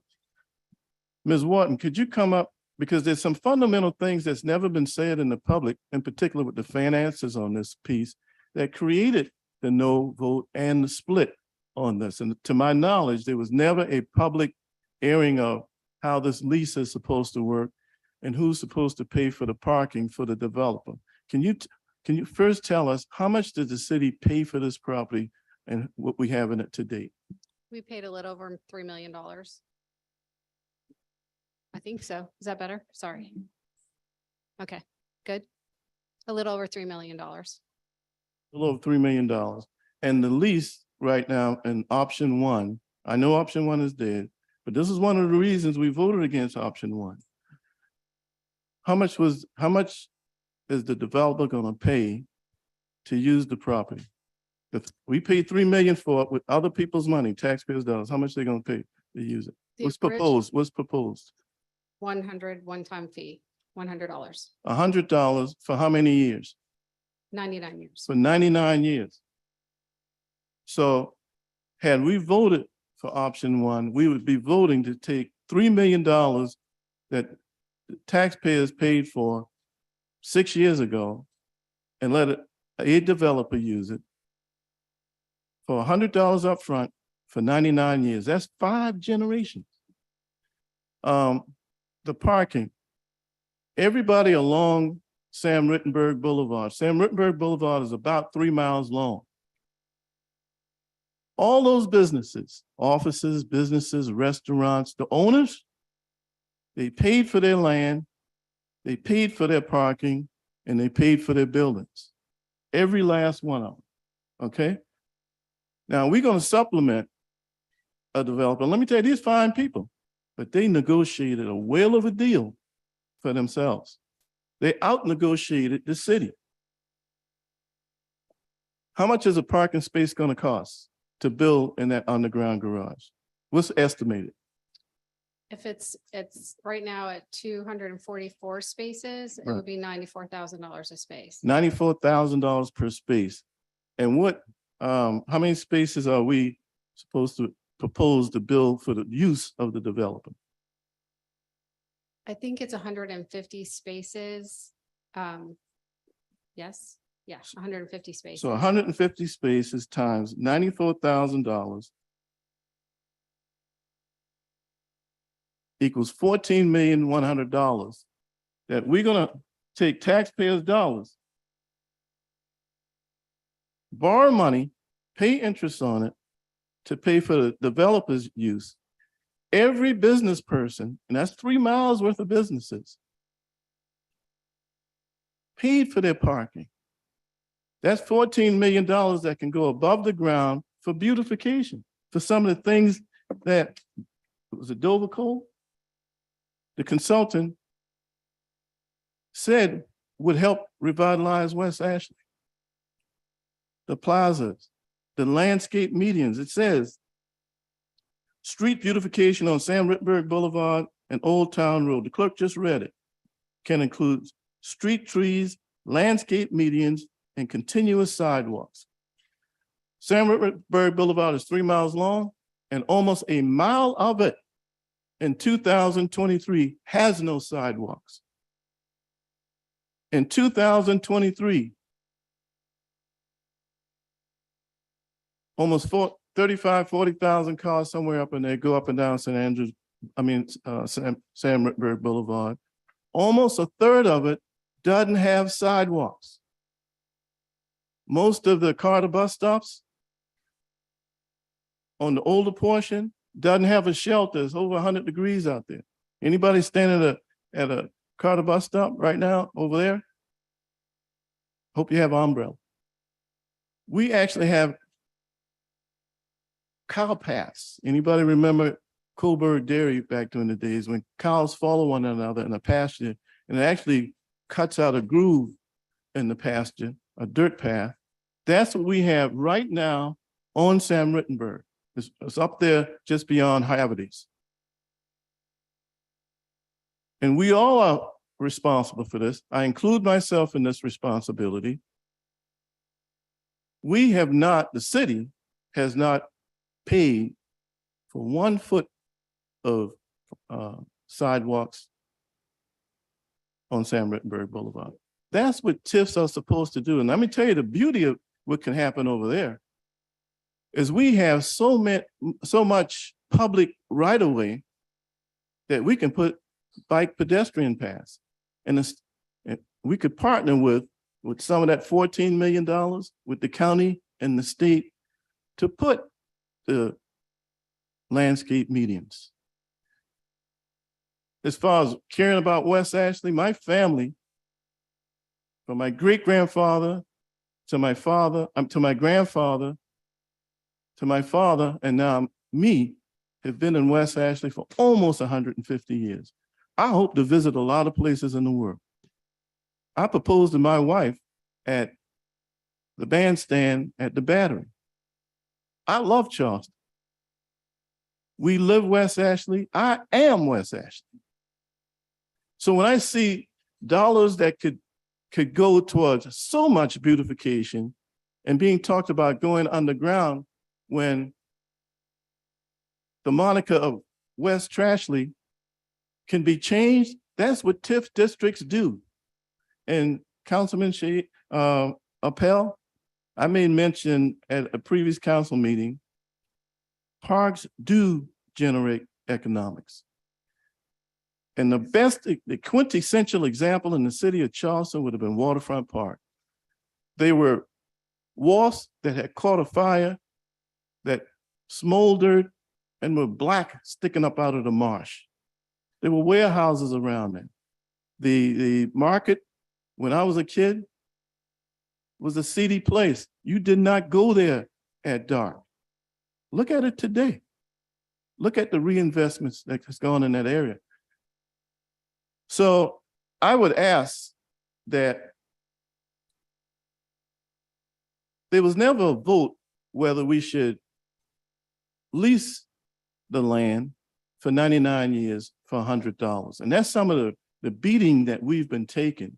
With all due respect, Councilman Bowden, when I first said that at the chamber meeting, it caught Councilman Bowden so much by surprise. He actually said, there's some things that's been said today that have yet to be verified. And that's when I realized all of us didn't know how this lease is supposed to work. We take that kind of money. I ran to help revitalize West Ashley. That was the purpose I ran, because West Ashley was not being treated fairly when it comes to money. I know I'm over my time, but Mr. Chairman, prior to me coming on the council, there had never been a tourism dollar spent west of Ashley. It had never happened before myself and Bill Moody came on this council. Carl Richardson Park that we cut the ribbon on the other day, Ms. Higgins, that's the first time tourism dollars was spent anywhere West Ashley to buy it. That's where the money came from, and some of the money to repair it. So when it comes to, we have not seen the beauty that Dover Cole is talking about in this plan. We have not even seen that because it was never presented to us. With all due respect, when you talk about the item D that the clerk read, over time, a network of streets, improvements, and parcels such as Ashley Landing. Now, this is dated December 28, 2017, okay? This is what the consultant's saying. Larger parcels such as Ashley Landing Plaza, providing great pedestrian access. And you are right, Councilmember Bowden. I wouldn't take my kid there if the traffic is whizzing through there at 45, 50 miles an hour. That needs to change. When you come into West Ashley, why can't it be 35 miles an hour? We have to work with the county and the state to get that done. West Ashley, that Sam Rittenberg was designed to get people in the shipyard and get them out fast. And it did that. But as you said, times has changed. The county is going to redo Orange Grove intersection and Amberley. The intersection, when you first come across, is Dobbins and Poston. We have galvanized poles up there with red lights on them. Why can't we have the ornamental lighting? Because the money in the TIF is designed to do that. If we put it on the ground, we'll keep galvanized poles. Thank you for allowing the time that I've had. Thank you. Sure. Thank you, Mr. Chairman. So I just want to point out a few things that This has already been read out loud to us a couple of times. This plan, West Ashley, y'all, set a vision. Concept. Sometimes things and by concept just don't work out. So case in point, number one, which Madam Clerk did not read, said that I quote, community participants described Sam Rittenberg Old Town intersection as a suicide merge, uncomfortable for motorists and unsafe for pedestrians and cyclists. Rather than merging together, these streets can meet at a signalized intersection, regularizing, if that's a word, traffic flow and allowing for safer movement. Details for this idea, including additional design concepts, can be found in Chapter 3. And that's in fact what the picture shows on the next thing is Old Town Road turning to the left and coming to a different kind of intersection with Sam Rittenberg. So as I mentioned earlier, we went through a 2-year process with citizens. We all participated. And that did not happen. That did not happen. The citizens did not want to see that change occur. So even though we had a good vision and concept, you know, you got to deal with reality when it occurs. And so just that one point I just want to share with y'all. This is a concept plan. Now, are we actually following this? Listen to this. The city, but again, paragraph B, acquire the site. Future use of the site should benefit the community. Should benefit the community. Well, who's to say that plan 1, option 1 or 2, just don't think about the parking. Option 1 and option 2 provide the same kind of community space and activity. The only difference is 1 has parking on the ground and 2 has a small parking deck, right? But other than that, both options provide all of the community benefits that this plan calls for, okay? And give the prominent location positively contribute to West Ashley identity. I would make the case that a wonderful development like 1 or 2 would positively contribute to West Ashley identity. It's not out of what is called for. The sketch shows a new building and public space.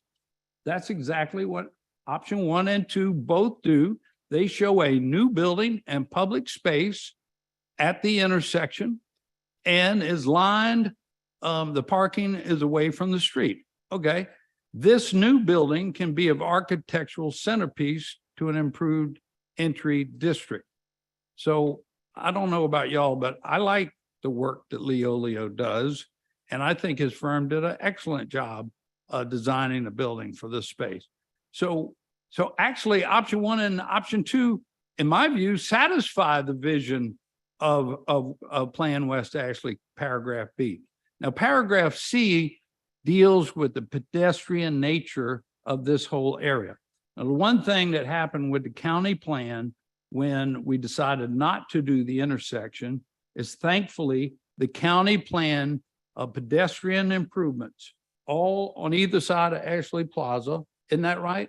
They've got it set up to do with a new alignment for Donahue to make safer crosswalks there, a new traffic light over at Sam Rittenberg. What's the side street?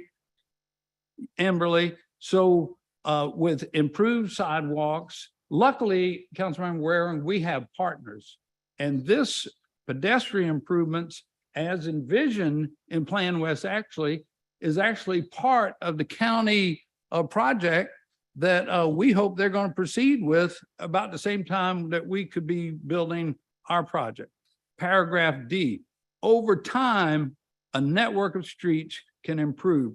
Now, Chris didn't go into this, but he is planning for his property. He mentioned it briefly, better pedestrian and walkability even within the Ashley Plaza development. Isn't that right, Chris? Just shake your head or nod, or shake your head no if I got Yes, that Mayor, wrong. we're redesigning parts of the parking field. Again, Publix commands a lot of parking spaces. But assuming you move Publix. But assuming that happens, we're going to reconfigure lots of areas, especially on Amberley Road where that needs to be straightened out between the Starbucks and the ice cream store. But read further in paragraph D that Madam Clerk read. And what does it call for? Not a single city building and green space. It calls for new plazas, public spaces, and new buildings that hold a variety of uses, including retail, entertainment destinations, workplaces, and residences. Y'all, that's exactly what we got in option 1 or 2. It's the only difference is the parking. I'm telling you, it's right in front of our face. We just need to move forward with one of these options. Y'all don't like the parking down below? Let's put it up above. I mean, most of our citizens didn't like that, but you know, it's only a 22-foot high parking garage. We can make it look beautiful. Let's move forward with just what Plan West Ashley said. A variety of uses, including retail, entertainment destinations, workplaces, and residences. We got it right in front of us, y'all. Let's do it. Councilman Sacrum. Thank you, Chair. I appreciate the time, and again, I apologize I'm not there. I want to thank everyone from West Ashley for speaking and coming to today's meeting. I purposely just kind of waited to hear from my colleagues, and what I'm hearing is essentially a fundamental vision shift or a delta in our vision. You know, I hear one group of council members talking about green space and civic space and streetscapes, and dare I say, more palm trees. That's one vision. And then I hear other council members talking about revitalization, which ironically is the title of the plan, West Ashley Revitalization. I think we just need to be honest with each other and let us know what side of the coin are you on? Are you for beautification and green space, or are you for revitalization? As a small business owner, I will tell you, more green space, civic space, streetscapes, sidewalks, that's not going to spur the economic development that I think West Ashley is looking for. Now, if the plan is to create more green space and beautify it, and dare I say, add more palm trees and sidewalks and green space and fountains, that's a whole separate plan. But let's just be honest, like I'm confused about where we're supposed to be heading. I appreciate the mayor going through some of that and articulating where the plan, where it was, but another kind of ironic thing is only here in the public sector and in politics and in government are we referencing a plan that is outdated. Councilman Bowden hit the nail on the head. We are in 2023. Things have changed. The private market should dictate where we head with that area. And if we're truly trying to revitalize West Ashley, then I really we should think about where the private market is today in 2023. I realized there was a plan, but based on the mayor's point of view and based on Councilman Waring and others, it seems to me that plan is pretty generic and you can interpret it as you wish.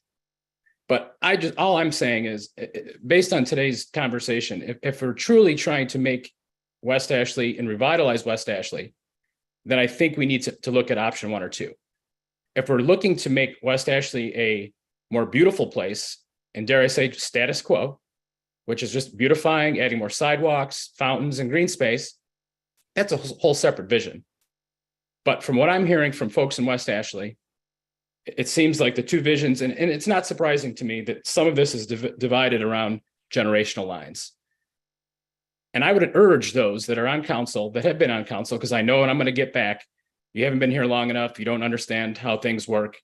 I would urge you to go out and talk to some of your younger constituents, and they will tell you what they're looking for. Of course, every plan that we come to today that's not going to have 100% buy-in. There were people there today that made great points that were in opposition to the plan, option 1 or 2.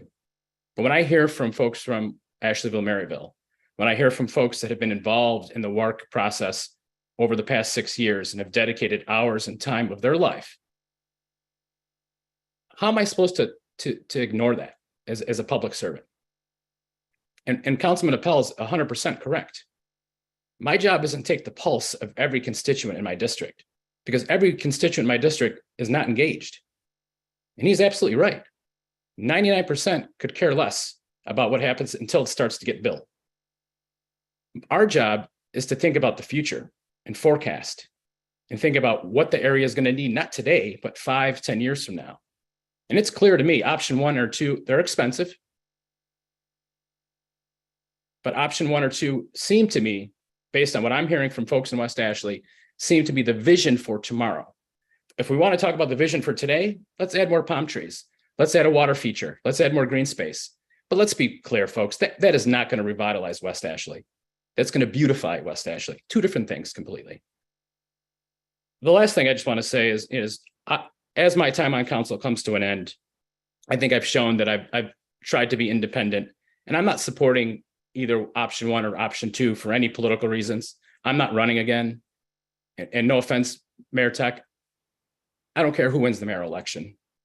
But what I do care about is this project is important. I'd like to see us come to council, come to an agreement before the fall gets here, and get to a plan that we can all agree on. Everything I've heard today from fellow council members is we're engaged. We want to see something happen in West Ashley. I think the question is what that looks like. I mean, I feel hopeful that we are having this conversation, but if we're not listening to the constituents, we're not listening to the public that is coming here, sharing their concerns with us, then what are we doing?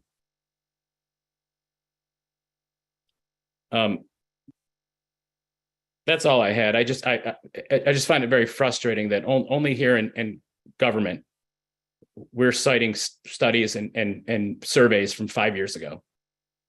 We should be focusing on today. What our constituents coming to council, what are they telling us today? So I appreciate your time, and thanks for giving me the ability to provide my input. Thanks. Thank you, Council. Now we have Councilmember Pell. Yeah, thank you, Mr. Chairman. Just real brief follow-up, and I think Jason, as usual, hits the nail on the head here. There's just a fundamental philosophical difference here on council.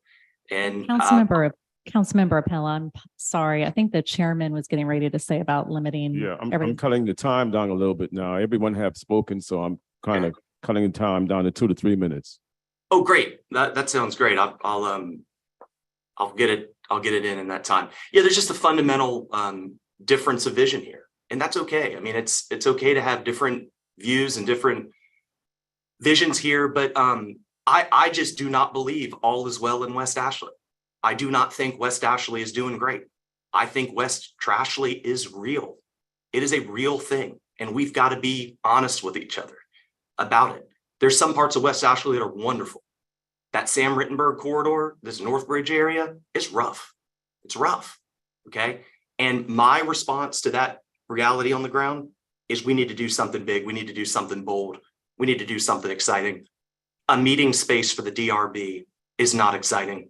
A park between Suicide Merge is a legal liability, and it's absurd. We've got to do something big, and we've got to do something grand. We've got it on the table right before us. West Ashley is not a few sidewalks and beautification projects away from success. The issues are much, much more deep to the core of what's plaguing West Ashley. And we got to take it to the next level. And it's a generational difference here. I think the younger folks on council see it much differently than some of the older folks on council on this issue. And that's okay. I don't agree with my dad on music taste. It's okay, but it's a difference. And that's what's causing the split here at a very fundamental level. I think we have an opportunity to go big and make a meaningful investment and commitment to West Ashley, just like Mayor Riley did downtown with the Charleston place and several of his other innovative visions over the years. And so that's what's really going on here. And that's what's, we're having to decide on. And the public's watching, and the public will have an opportunity to decide how they view on it. But that's what we're talking about today at the end of the day. Thanks. Thank you. And next is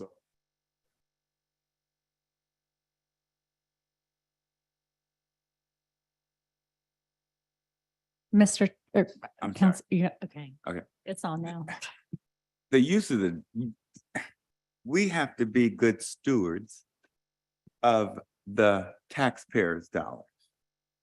And the issue with respect to $14 million going to the developer, directly or indirectly, I think is still something that needs to be considered.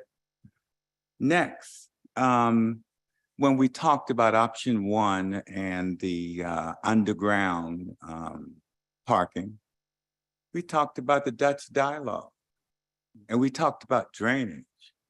Trust me, that's another 20 or 30 million. No one's talking about that. But in terms of cost, but I'm hearing that, oh, we need underground because we're going to go with the Dutch dialogue and we're going to do water and blah, blah, blah, blah, blah. That's not a part of that 45 million. Let's just be clear. We may be talking about another 20 million. I don't know. None of us know. But the point is, we should know. Shouldn't we? Shouldn't we know? I have some sense.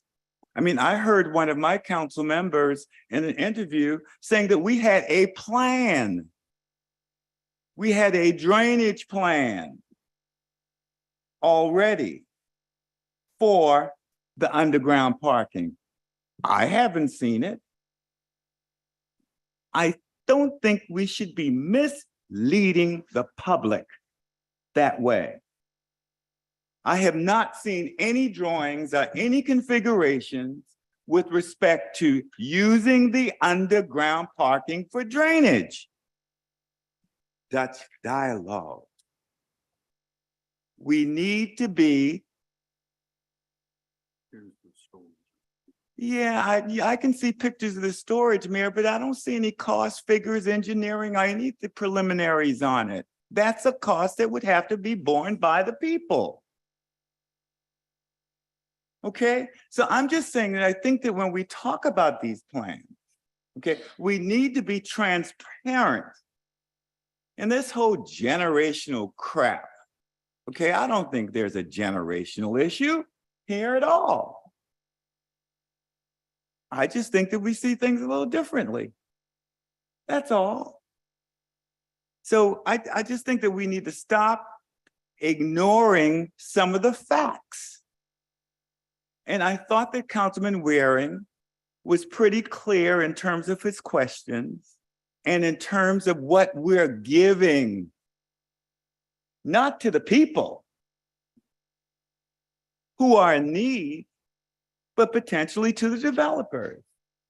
And I'm gonna shut up now, but I just wanted to make sure that, you know, when we start voting on these things, we know what we're voting on and be clear. Thank you, Mr. Chairman. Thank you. Councilwoman Parker, you're next.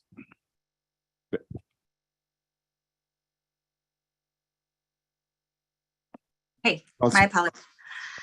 Yes. So again, so in the city, we talked a lot about the plan. And again, I still haven't heard a lot of options today of how we move forward.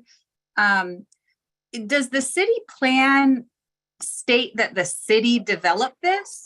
I know what the city is in the business to do. I know what I want my city to do, you know, core government services.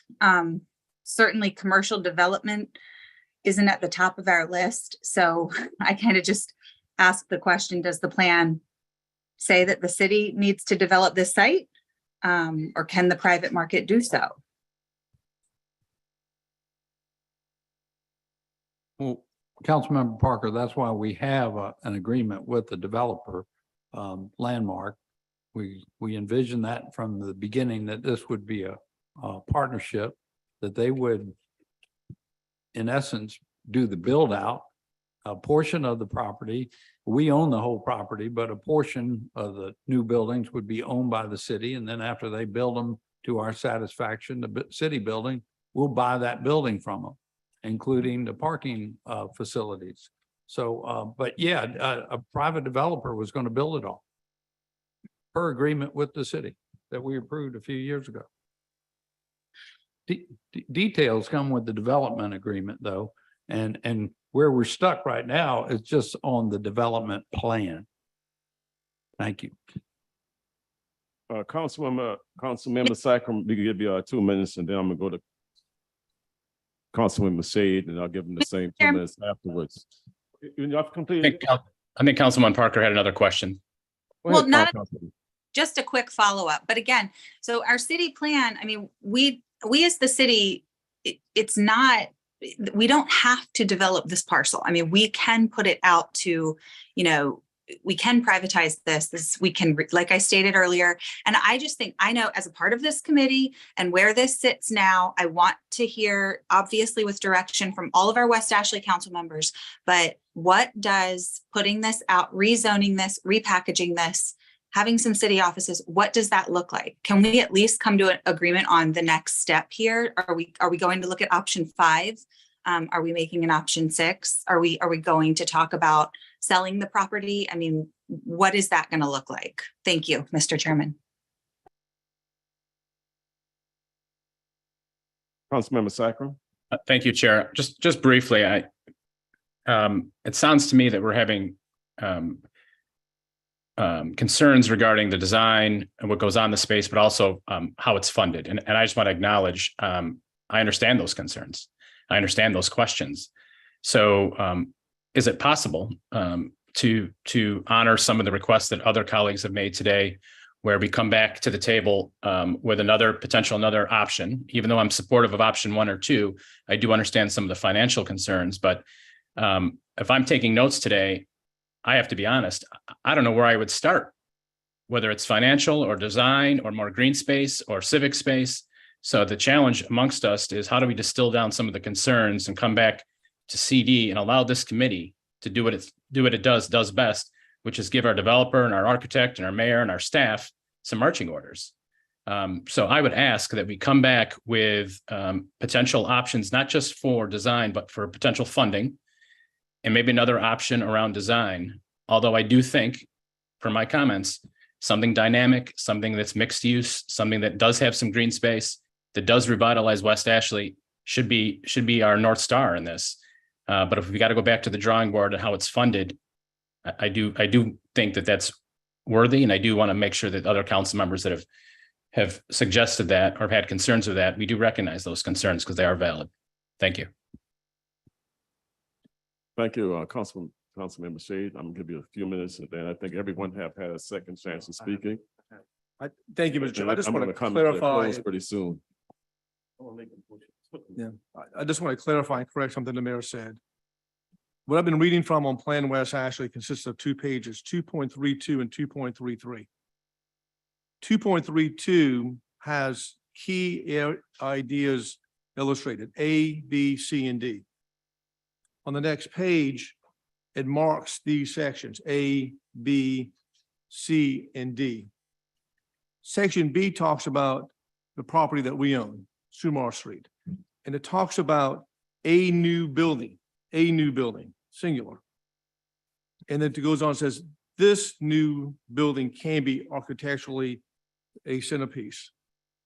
Section D is marked on this page, and it refers to the area across the street on Sam Rittenberg, where the bylaw used to be, which is now the area populated by Palmetto State Armory. Section D is referring to the Ashley Landing Plaza. And so the part of the mayor read that talked about that can hold a variety of uses does not apply to the Sumar Street site. It's Section D. The variety of uses, including retail, entertainment, designations, workplace, and residences, refers to the Ashley Landing Plaza, which is clearly marked in Section D, and the area populated now over across the street where it was located, that whole area, including Palmetto State Armory. Plan West Ashley is not old, gentlemen, ladies. It's a living document. Now, we could take this thing and throw it in a trash can if you want to, but that's y'all's intent. To say this is a generational difference, it's quite insulting, in all due respect, to those who brought that up. This is something that had encompassed, as Councilmember Sacrum said, a diversity group of individuals who studied this, who participated in this thing.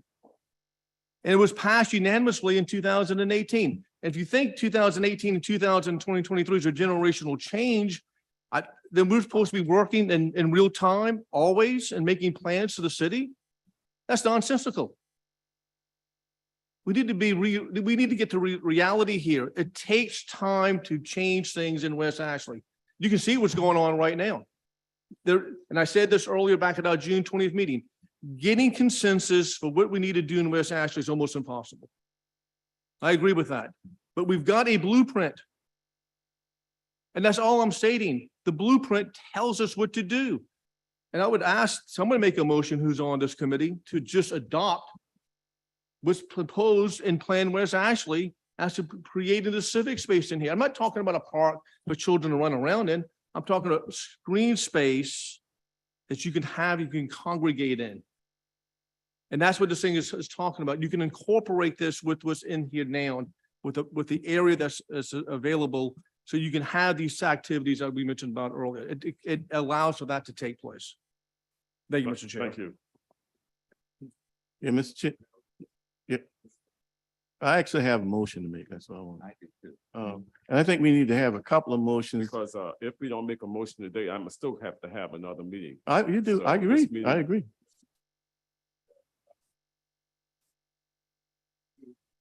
And it's going to be in-person meeting here at 3:30. I think it's 3:30. Well, If maybe we don't when we come get to some some action consensus, steps, maybe you may we look need to at come to that. some again. consensus, because I want to see something for West Ashley. And I was pushing from day one. And I was just listening as being the chairman that's carrying the meeting. But something needs to be done as quickly as we possibly can, because you're looking for something. I said from day one, and I spoke to Councilman Shade, and he know my position on what I said in the beginning, when this first started, what I was going to support and what I was not going to support. You know, I'm a little different from all other my colleagues. I'm out there all the time, and I see things and be aware of certain things that some people are not aware of. And he knows exactly where I was coming from, what I said it, and I have not changed my position from that point. You know, from the municipal building, I always wanted to see that, because I love seeing that. I think it's needed in that particular area, so that people in West Ashley wouldn't have to come all the way down in the committee to bring into the peninsula to bring traffic and more traffic. There'd be something closer to them. But the rest of the things I always had my reservation on the underground parking. My reservation was always there from day one when this thing was first started. I said, I just didn't come here. And I said, West Ashley, I know West Ashley very well from time I was living here all these years, and I got family living there from 60 to 70 years in West Ashley, and they was telling me the same thing. I just don't see it. I never saw the underground parking. I never really liked that idea of it, but I know you need to have parking over there somewhere in that particular area. So I'm still have my reservation with that, but the municipal part of it and the green space with some of the community in that area wanted, I was looking at that very seriously. So we can go ahead, Councilman Waring, but that's just my little 2 cents that I had to put in. And I'm still waiting, but I wanted to make sure that we have something that we can refer to council. And also, I would like to say that the next council meeting in August will be West Ashley. The council meeting for August will be West Ashley at the Charleston Landing. Thank you, Mr. Chairman. As far as concept, Mr. Mayor, the Ravenel Bridge was a concept. And it did not have a 10-foot bike pedestrian path on it. It was with the leadership of Mayor Rowley. People thought he was talking out the side of his head. You want to do what? Put a linear park on the Ravenel Bridge, and it is one of the most beautiful parks in the country. Leadership did that. Now, Mr. Chairman, we actually have some stark differences, and it is the financing. Councilman Saccharin is right. So let's get off the snide. I'm gonna make a motion. I'm not gonna vote for it, but I'm gonna make a motion that we lease the property to a developer for $100 a year for 99 years. Can I get a second to that motion? You're speaking to the microphone.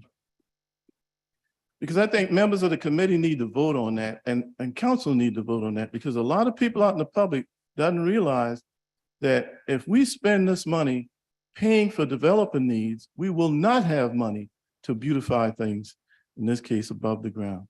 So I want to get on the record, who is in favor? Because when I saw that 90 days ago, I was shocked.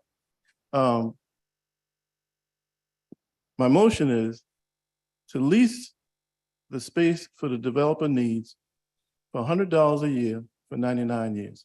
And I think I've got a second to that motion. It was been moving second. Well, whatever, for any developer, if they want to lease the property for $100 for 99 years, are we in favor of that? Committee members, you have heard the motion that we lease the property to any developers that are coming in for 100 years. What's your will and pleasure? Don't forget the $100. And the $100, but they heard it, I don't want to repeat and consider the wrong thing, And so. Mr. Chairman, Councilmember Saccharin just raised his hand. There's a motion on the floor right now, so we need to carry the motion. His hand was raised before the motion. Discussion. Okay, I think he wants to, well, I'm just clarify. If I Okay. carry the motion and then just start the question and then come with the question. okay. Okay, all in favor of board? Yeah, discussion with it. He can speak now. All right, Thank you, Chair. Councilmember Saccharin. Thank you, Chair, and thanks, Jennifer. I guess, Councilman Waring, you're asking us to vote on this with no other information, not in context of anything else. I mean, of course, for face value, I'm not going to support that. But the goal is to look at that as an aggregate of the whole deal. So if the whole deal, and that's one part of the deal, but the whole other part of the deal does benefit the city, then I would support that. But if you're asking me to vote on that one little piece, like, I kind of think that's disingenuous to ask us to look at that one piece of a deal. There are many aspects of the deal that we should be looking at. And I'm not really sure how that's going to move the ball forward, to be honest with you, Councilman Waring. Mr. Chairman, I'm coming with several motions, but instead of having it, I think we do it one at a time. So. Okay, we're gonna go on with the motion, but it's gonna be we're gonna do a roll call on this particular motion. And just again, the motion is to lease the property to the developer for $100 a year for 99 years. Is that correct? All right. Councilmember Saccharin. No. Chairman Mitchell. No, I know, I don't know. I'm not voting on that one right now. I'm gonna clarify with it. Councilmember Gregory. Councilmember Waring. Councilmember Appel. Can I abstain from this? Councilmember Appel abstains. Councilmember Parker. Did anyone vote? I can't hear. Yes, it's your turn to vote. Did anyone else vote? I am a Yes. nay, but I didn't hear any other votes. Nay. Mayor Tecklenburg. Nay, and I'm allowed to explain my vote. I believe it's totally out of context. Thank you. All right, the motion fails. The second, have everybody voted yet? That's No, right. they're not on the committee. No, that's okay. The motion failed. Mr. Mayor? I'd like to be recognized. Oh, okay. I appreciate these style of motions making a point. We've had a long conversation here this afternoon and a lot of viewpoints shared. I would respectfully make a motion that we adjourn and reconvene as you've suggested, Mr. Chairman, Tuesday, have a little period to cool off, maybe reflect on what's been said today. I make a motion, we adjourn. Second. Point of order, Mr. Mayor, Mr. Chairman, I have another motion I'd like to put on the floor. Point of order, I was recognized by the chair and made a Yeah. motion. So I have to carry this motion. And then carry the motion, so we'll see what happened. The mayor made a motion that Yeah, That we that we adjourn, adjourn. Would you so- like to do a roll call vote? I have unreadiness I'm ready. doing this motion. He made a motion and was seconded, so I'm entitled to unreadiness Okay, discussion. I'm ready this. I have a second motion is to come because these are fundamental differences. Should we take taxpayers' dollars and pay for the needs of the developer? And this is some of the reasons we voted against it. That's the next motion I would like to bring to the floor. Our CFO told us earlier that at $94,000 per space and at 150 spaces, that would cost slightly more than $14,000. I mean, sorry, I wish it was 14,000. Okay. $14 million. I'd like to put a motion on the floor so members of council on this committee can vote for it. And it can go forward to full council to see how many council members of the full body would support spending taxpayers' dollars that way. But, okay, but we have a motion on the floor already, so I have to carry this motion that Mr. Mayor had for that we to adjourn. So, Mr. So- Chairman, would you like me to do a roll Roll call call vote vote, to please. adjourn? Councilmember, Is there discussion on the motion to adjourn? Right now, we was getting ready to vote on that motion, but someone else raising their hand for a motion. Councilmember Gregory made a motion To to defer. defer to adjourn. I second the motion. So to defer. I have to take that, that's show precedence. When you vote to defer, that's show precedence, so we have to vote on that particular motion. All right, may I do a roll call vote on the motion to defer? May I do the roll? Mr. Chairman, This is- I believe a motion to adjourn takes precedence over a motion to defer. Let's move ahead with the vote, Mr. Chairman. No, But, Really, gentlemen, Mr. Chairman, I apologize. What? Right we have- now, Councilwoman Parker, we're voting on the motion to adjourn.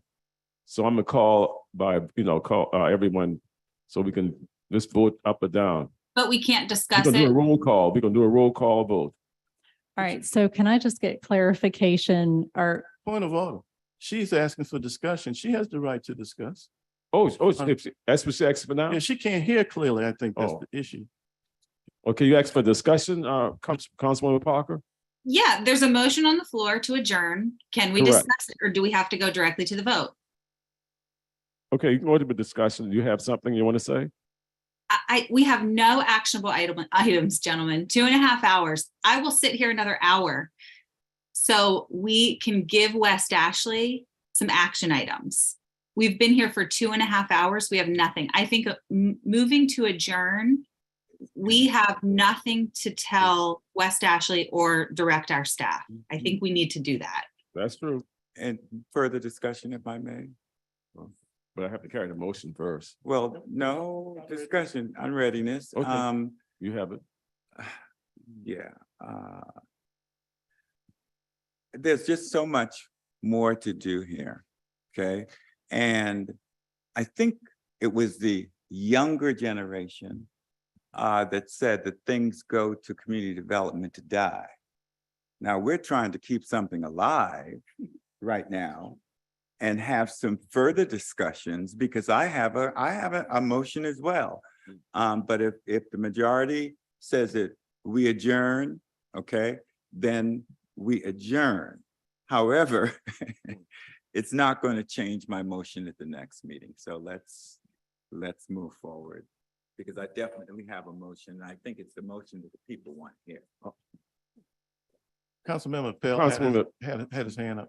Yeah, I just don't think further discussion is necessary on this issue. I mean, we've had an unbelievable amount of public engagement. We've had an unbelievable amount of discussion amongst council, multiple meetings, multiple, non-FOIA violation meetings amongst small groups of us talking together. We're just at a logjam here. There's just a difference of philosophical vision here on council across multiple different wavelengths. And it's not for lack of trying on anybody's part. I think everybody's coming into this with good intentions. It's just, we're not, I just don't think another meeting, more discussion is going to help here. I mean, obviously, guys, look around. This is not heading in a productive direction at all. I think the voters need to weigh in on this in November, and we'll pick it up after that.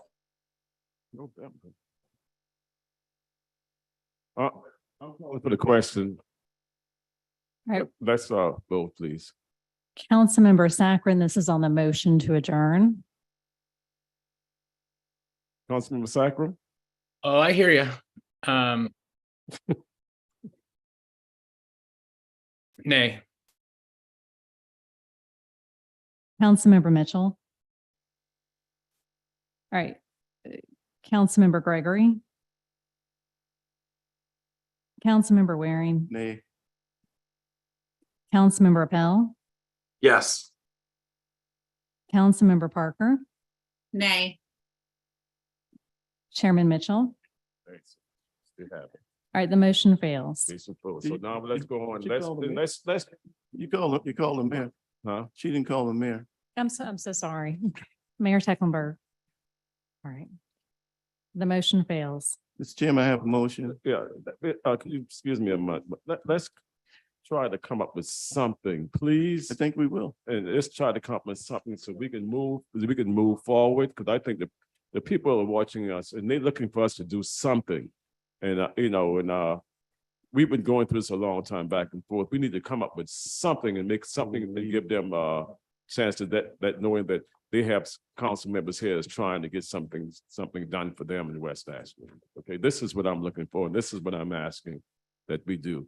Let's come up with something. And even I was looking at it, and I'm gonna get to the motion, but I was looking at something that if we go ahead and if have to do it in pieces and get the communities, the municipal building done and go ahead with that and then come back and try to, but let's get something done here today. I agree. And vote on something here, please. Thank you. Next motion is to pay for the developers parking for, in this case, 150 spaces at $94,000 a space in excess of $14 million.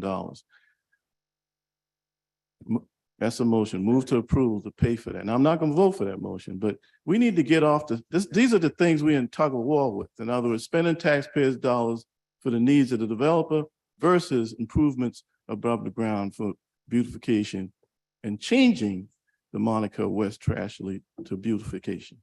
So Y'all need to repeat that. No. Can you repeat your motion? I'm sorry. the motion is that we used, let's be specific. We use TIF monies and parking revenue or any combination thereof to pay for the developers' parking needs. The example we've been given, the estimates have been 14, I think it's 14,100,000. I don't need to be specific on the amount, but should we do that, we'll have less money to improve West Ashley. So can I just repeat your motion for the record? Yes, The ma'am. motion is to use TIF money and parking revenue to pay for the developers' parking needs. Right. Is that correct? Okay. That's been estimated to us to be 150 parking spaces. Maybe hear the motion, have a second. It was moved in second. That you heard the motion already, so we're gonna ask for a roll call again. All right, Councilmember Saccharin, I have my hand up for discussion. I didn't notice your hand, Councilman Sackley. Go ahead. I'm going to abstain from any remaining votes when they're parsed out like this, because it's really not fair. It's not in context, Councilman Waring. We have to look at the whole here. We're looking at itty bitty parts, and we're not looking at this as a whole picture, but I'm going to abstain for the rest, and we can just waste people's time for the remainder of the day. All righty, thank you. No, this passed. Chairman Mitchell, Come back. Councilmember Gregory, Councilmember Waring, Nay. Councilmember Appel, Abstain. Councilmember Parker, Nay. Mayor Tecklenburg, I abstain and would like to state that it's completely out of context. Chairman Mitchell. All right, the motion fails. And That's we it? had 3 abstentions, Mayor Tecklenburg, Councilmember Saccharin, and Councilmember Appel. Councilman And Gregory, I'm then we'll be, I can explain my vote. go ahead, Councilman. Thank you, Mr. Chairman. Just quickly, I do agree. I see what you're doing, Councilmember Waring. And I understand, and that's why I'm okay with voting, because as I've stated from the beginning, fiscally, this doesn't make sense for our taxpayers. That's why I don't mind voting on it, but I don't know if that's going to get us anywhere. So I understand it. I appreciate it, but let's get our staff something that they can work with. Thank you. Councilman Gregory, and then we'll move on. That's Yes, it. my motion is for us to look at the Plan West Ashley, look at B, and to develop an option with the Civic Center, of course, and Cultural Center, and green space.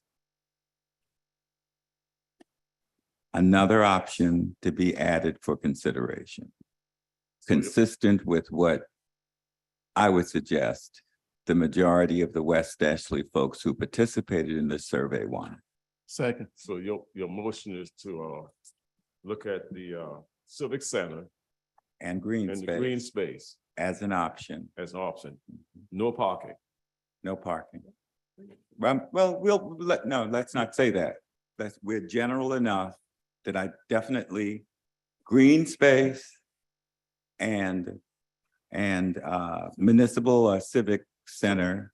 And as a part of that, of course, we can have options for parking. So just to repeat your motion, council member, the motion is to look at Plan West Ashley to develop an option with a civic center and green space. Right. No offices, no restaurants. Okay. Municipal space. Okay. Green space. So it is a civic center and green space only. Right. Because if we do that, it will affect parking, the number of parking spaces considerably. Okay. You've heard the motion. Now we're gonna vote. You're gonna have, I have clerk to call the names. Ms. Parker have her hand. Oh, Councilwoman Parker, I didn't see you. Thank you, Mr. Chairman. Councilmember Gregory, does that plan involve selling off a portion of it or keeping it all in the city's role? Well, it's more of a concept of how we go about it, but it's something that I see that we can do. We've got unbelievable landscape architects on staff in parks. So I'm just looking right now for the municipal space and green space. Right. And of course, improve the gateway to the city starting at Northbridge. Can you repeat that one more time? I'm sorry, All council right. member. Okay. Just the last portion. All right. And work on improving the gateway, starting at Northbridge and moving forward down Sam Rittenberg. Improving the gateway at Northbridge and moving down Sam Rittenberg. Yes. Okay. All right. Did everyone get that? All right, are you ready? I'm gonna let the clerk read the motion. I think Ms. Parker still has her hand up. Ms. Parker, you still have your hands up? Councilman I Parker? apologize. I already spoke, but just for discussion, I just want to be sure that our MOU with Landmark has expired, correct? That's illegal. Legal have to answer that. Legal? The question is whether the MOU with Landmark is fine. Yes. Yeah, technically, yes.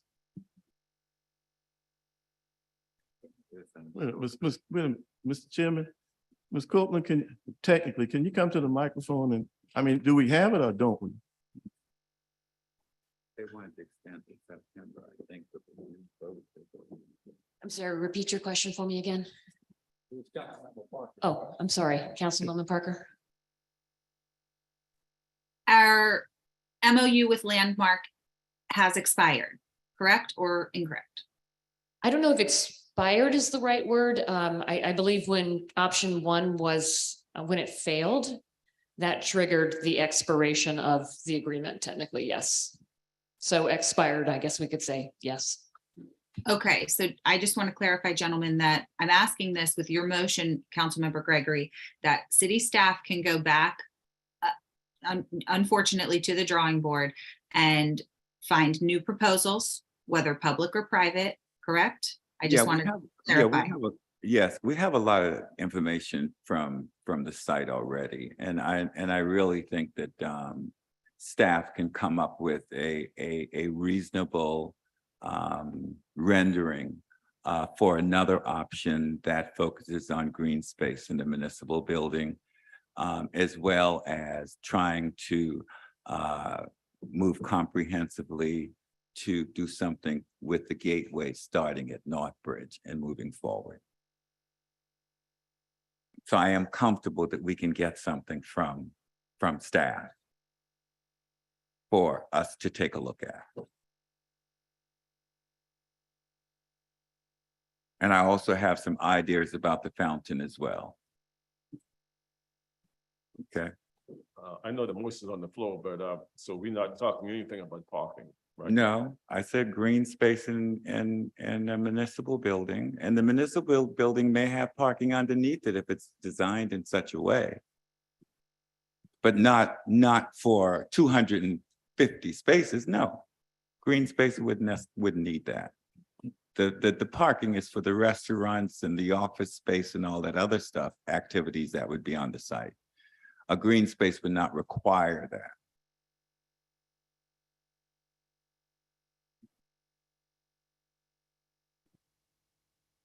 The chairman has asked me to read the motion. The motion is to look at Plan West Ashley to develop an option with a civic center and green space only and work on improving the gateway at North Bridge to Samrenberg.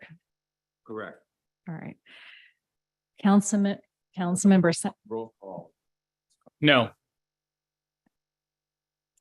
Councilmember Gregory. Yes. Councilmember Waring. Yes. Councilmember Appel. No. Councilmember Parker. Aye. Mayor Tecklenburg. No, and I'm allowed to explain my vote. I must say I'm all for beautification of West Ashley, but the motion would not provide, I believe, the vitality and the revitalization that we were looking for in West Ashley. I'll vote no. And if I can further clarify my vote. Chairman Mitchell needs to vote. Chairman Mitchell is an aye. The motion carries. Can I clarify my vote real quick? Who's that? Councilmember Appel. Member Appel. Just real quickly. So I voted no for several reasons. First of which, it's hard to think of something less exciting and inspiring and dynamic for the revitalization of West Ashley than a government building in a park between the most dangerous intersection in West Ashley. And the other thing is, by voting no, the city is taking a major step forward towards losing approximately $700,000 in cost by going in a fundamentally different direction than we've been on to date. And that is the amount owed to Landmark. Thank you.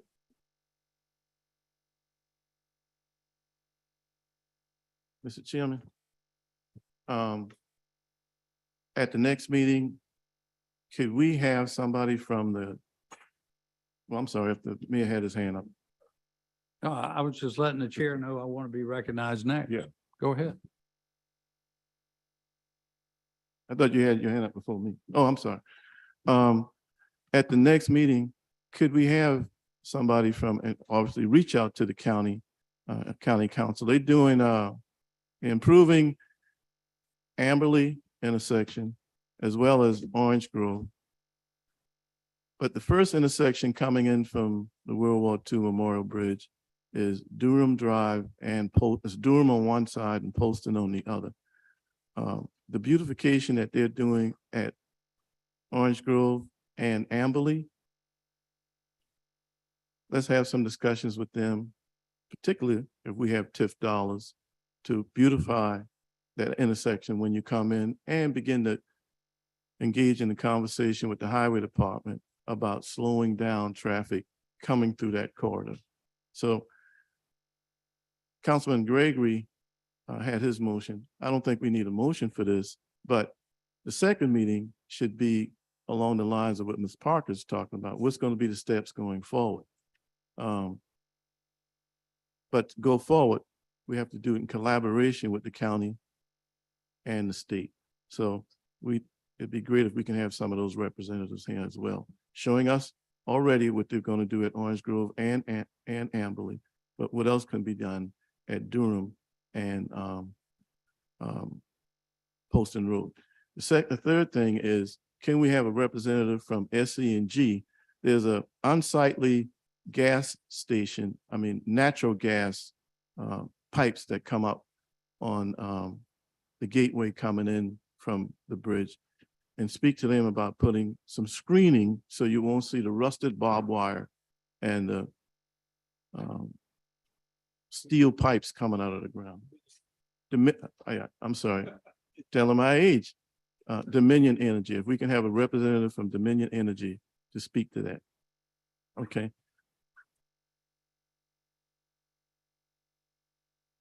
So Okay. some of the same allies that the mayor's talking about, and he's right, we have allies to the process. Let's have a conversation with the allies about approving additional intersections as you come into the gateway.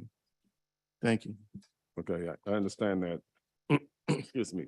But even the next meeting, if I have this special meeting next week, Tuesday, that's not going to give us enough time to have all that information. And that's why initially when you said that, because if staff is going to come back with something, they're going to need a little more time.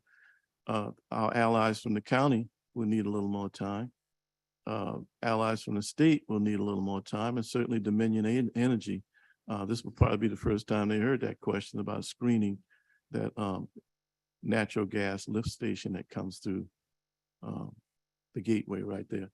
So anyway, we need time to reach out to them to see whether they can come and address and hear some of our concerns. Thank you.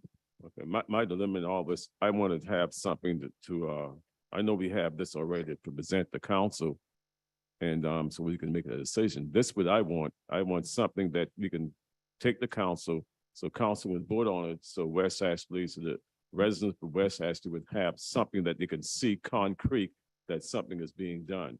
And this is why I'm kind of pushing this along. That's why I also asked about if anything in there about parking and all. That's why I asked that question about parking, because we need to have, I want to have something in place that when we go to the meeting in August in West Ashley, because the meeting is going to be held in West Ashley in August, and then we need to, and all it's going to be referred to city council. So if I have to have another meeting prior to the council meeting in August, then we can have something to present to council and say that, okay, this is what it is, and let them be able to vote on something concrete. Well, we don't meet until the third week of November. August. Third week of August. So at least give a couple of weeks to try to coordinate schedules. That's all I'm saying. Next I'm Tuesday saying is just even too close. if they come up with something with some parking situation, I want to hear that, so I can hear that, so I can relay that to. But you're talking about, I mean, the whole. I'm asking, are you talking about Tuesday coming? No, huh? No. And I said, we can't do it Tuesday coming, okay. so I'm gonna scratch that now. But I said, we come back with something when we go to council.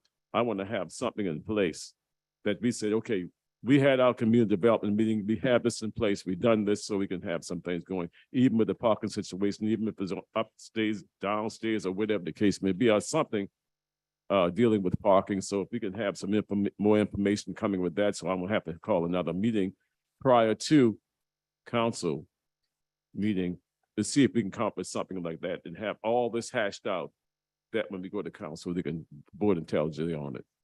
And one last item, the company that's currently cutting the grass along Sam Rittenberg as you come in and leave West Ashley on Sam Rittenberg going towards the bridge, can we find out who that company is and see if we can adjust their job to do their task to do a better job at keeping that keeping the weeds cut, basically.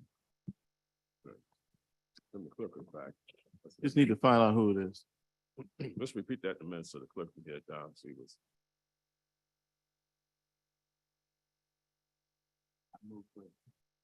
I had let Mr. Chairman know that I wanted to be recognized. Repeat that so I can get to Mr. Mayor, so we can repeat that so the clerk can have it down, but I don't think we have it out. I'm sorry, what is the motion on the floor? I had to step upstairs. That's one. No motion, it was just Action to have something. have allies from the county whenever we meet again to address this the first intersection you come to when you come into West Ashley from the World War II bridge is Durham Drive on one side and Poston Road.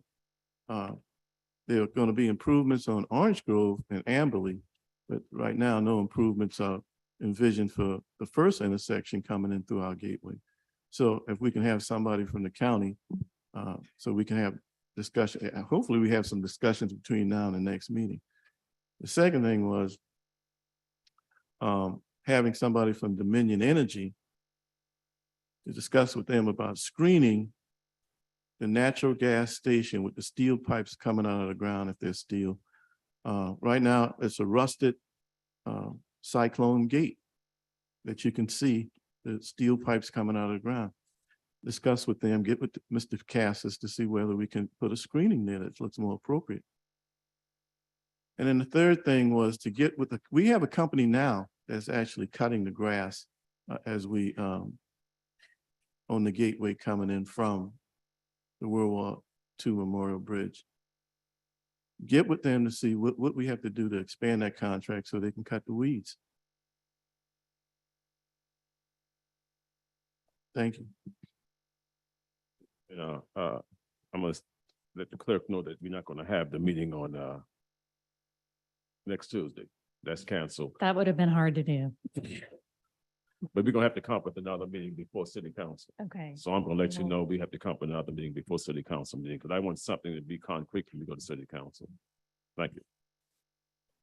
So just point of information first, Councilmember Waring, the county's project for improvements from Orange Grove Road to the other side of Ashley Plaza Landing, Donahue, and down Sam Rittenberg to the other side of Carolina is that scope was set years ago. And so I certainly welcome partnering with them on new projects, but you know, to go up on the other side of Orange Grove would be a new project. Would love to have them come and remind everyone what they have planned for their project that's already in the hopper, and we can all advocate hopefully for them to move forward with it. I've been pushing on them myself for them to move forward that project. I think they got a little funding issue they've been dealing with. But I did want to let you and the committee know that I had asked a few months ago for our planning department to put in their budget for next year a planning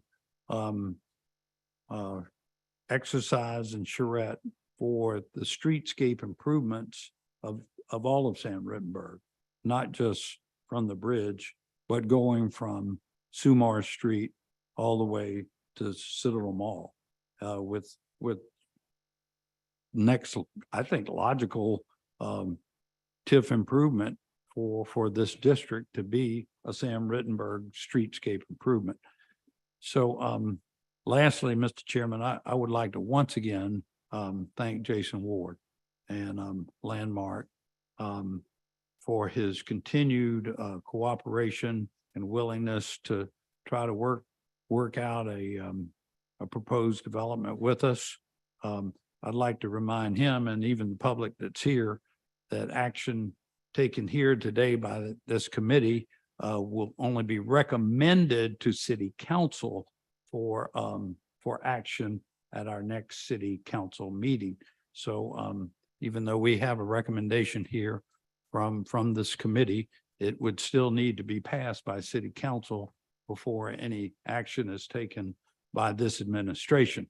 So I'm going to ask Jason, both privately and public here, to give us a little more forbearance and let us at least get to the next city council meeting. Although I wouldn't blame you for going home tonight and sending us that $800,000 bill.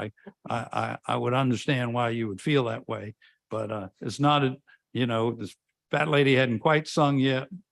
Might be singing in a few weeks, I understand, but I want to, regardless, whether you send us the bill tonight or after August 15th, I want to sincerely and publicly thank you for the great lengths that you've gone to work with us to try to make this a successful proposal for all of our citizens. God bless you. Thank you, sir. Well, I ask one of the committee members to please make a motion. May 18th. I'll move for approval. There was movement. By saying aye. Aye. Opposers. What, Ayes have it. what are we voting on? Minutes. The minutes. Okay. Yay. Ms. Parker has her hand up. Councilwoman Parker, you have your hands up before we adjourn? I apologize. It was before the minutes. Oh, So okay, thank you. Thank you. I don't mean to put y'all on the spot, you know, Mr. Mayor, Councilmember Appel, Councilmember Saccharin, I genuinely would love to hear, you know, it sounds like we have one item that we're giving our city staff. We've kind of directed our staff to bring back to our committee. Being committee members, I would love to hear if you have a suggestion. I don't want to put you on the spot, so if you don't want to talk, I understand, but if you have a suggestion of a direction or something that we can also have, I don't think that has to be a motion, but just something that we can ask our city staff to bring to the committee. Yeah, my suggestion is to table this until after November. That's my suggestion. Okay. And I provided my suggestion, Councilman Parker, which is come back with maybe some reconfigured numbers on the cost. Okay. Come back with maybe an alternate design, but the more and more I hear this discussion, the more and more I'm inclined to think that this is probably not going to happen, and maybe November, post-November is probably likely. Oh, okay. All right. Sorry, guys. Thanks. I'm sorry, but I'm missing what you're talking about. I just carry the vote. Let me carry the vote on the minutes, please. First, all in foot by Bip. Yeah. I'd like to defer the motion to approve the minutes, please. I haven't had the opportunity to read them yet, Mr. Chairman. And I would like to have that opportunity. I'd like to defer the motion to approve the minutes. Second. It was moved and second that we deferred the minutes. That's both April 20th and May 18th. All in favor, vote by saying aye.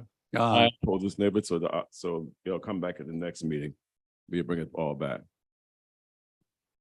Any, Councilman Gregory? Second. It was moved and second that we adjourn. All in favor, vote by saying aye. Aye. Ayes have it, so be adjourned. No. I'm having Too too late. much fun, Mr. Chairman. I'd like to stay here the rest of the evening and to bring up some more issues for this committee. I'm with you, Mayor. Let's get some more